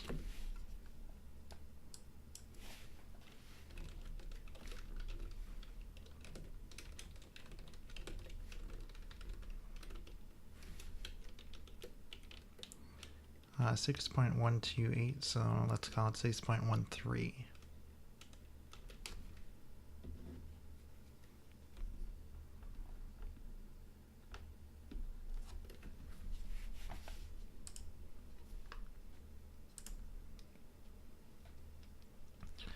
So those are my ratios of actual over ideal.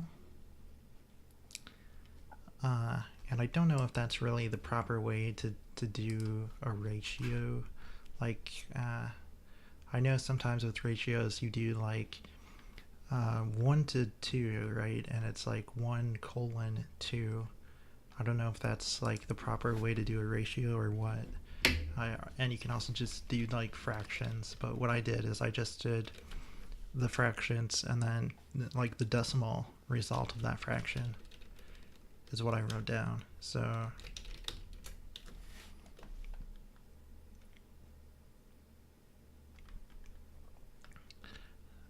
so it looks like, yeah, for ratios, the preferred way to express it is A:B. So I guess you could just say like this number colon this number for all of these, and that would give you the proper way to express it. These aren't necessary, I guess, but I'm not going to write those out because I basically already did write them out. I just didn't put colons in between, right? So yeah, those are my answers.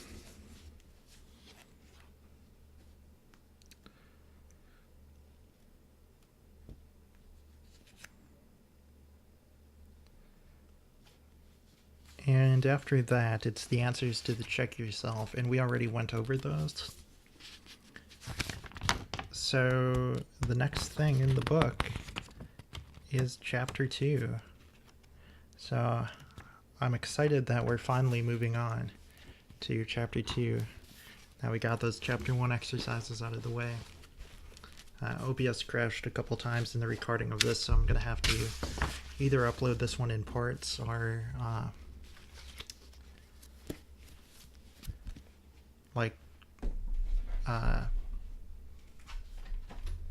concatenate the parts together. And I'll probably just concatenate the parts together.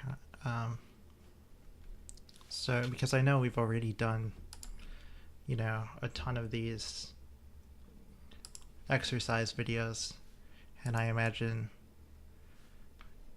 you know, not everyone necessarily wants to go through the exercises.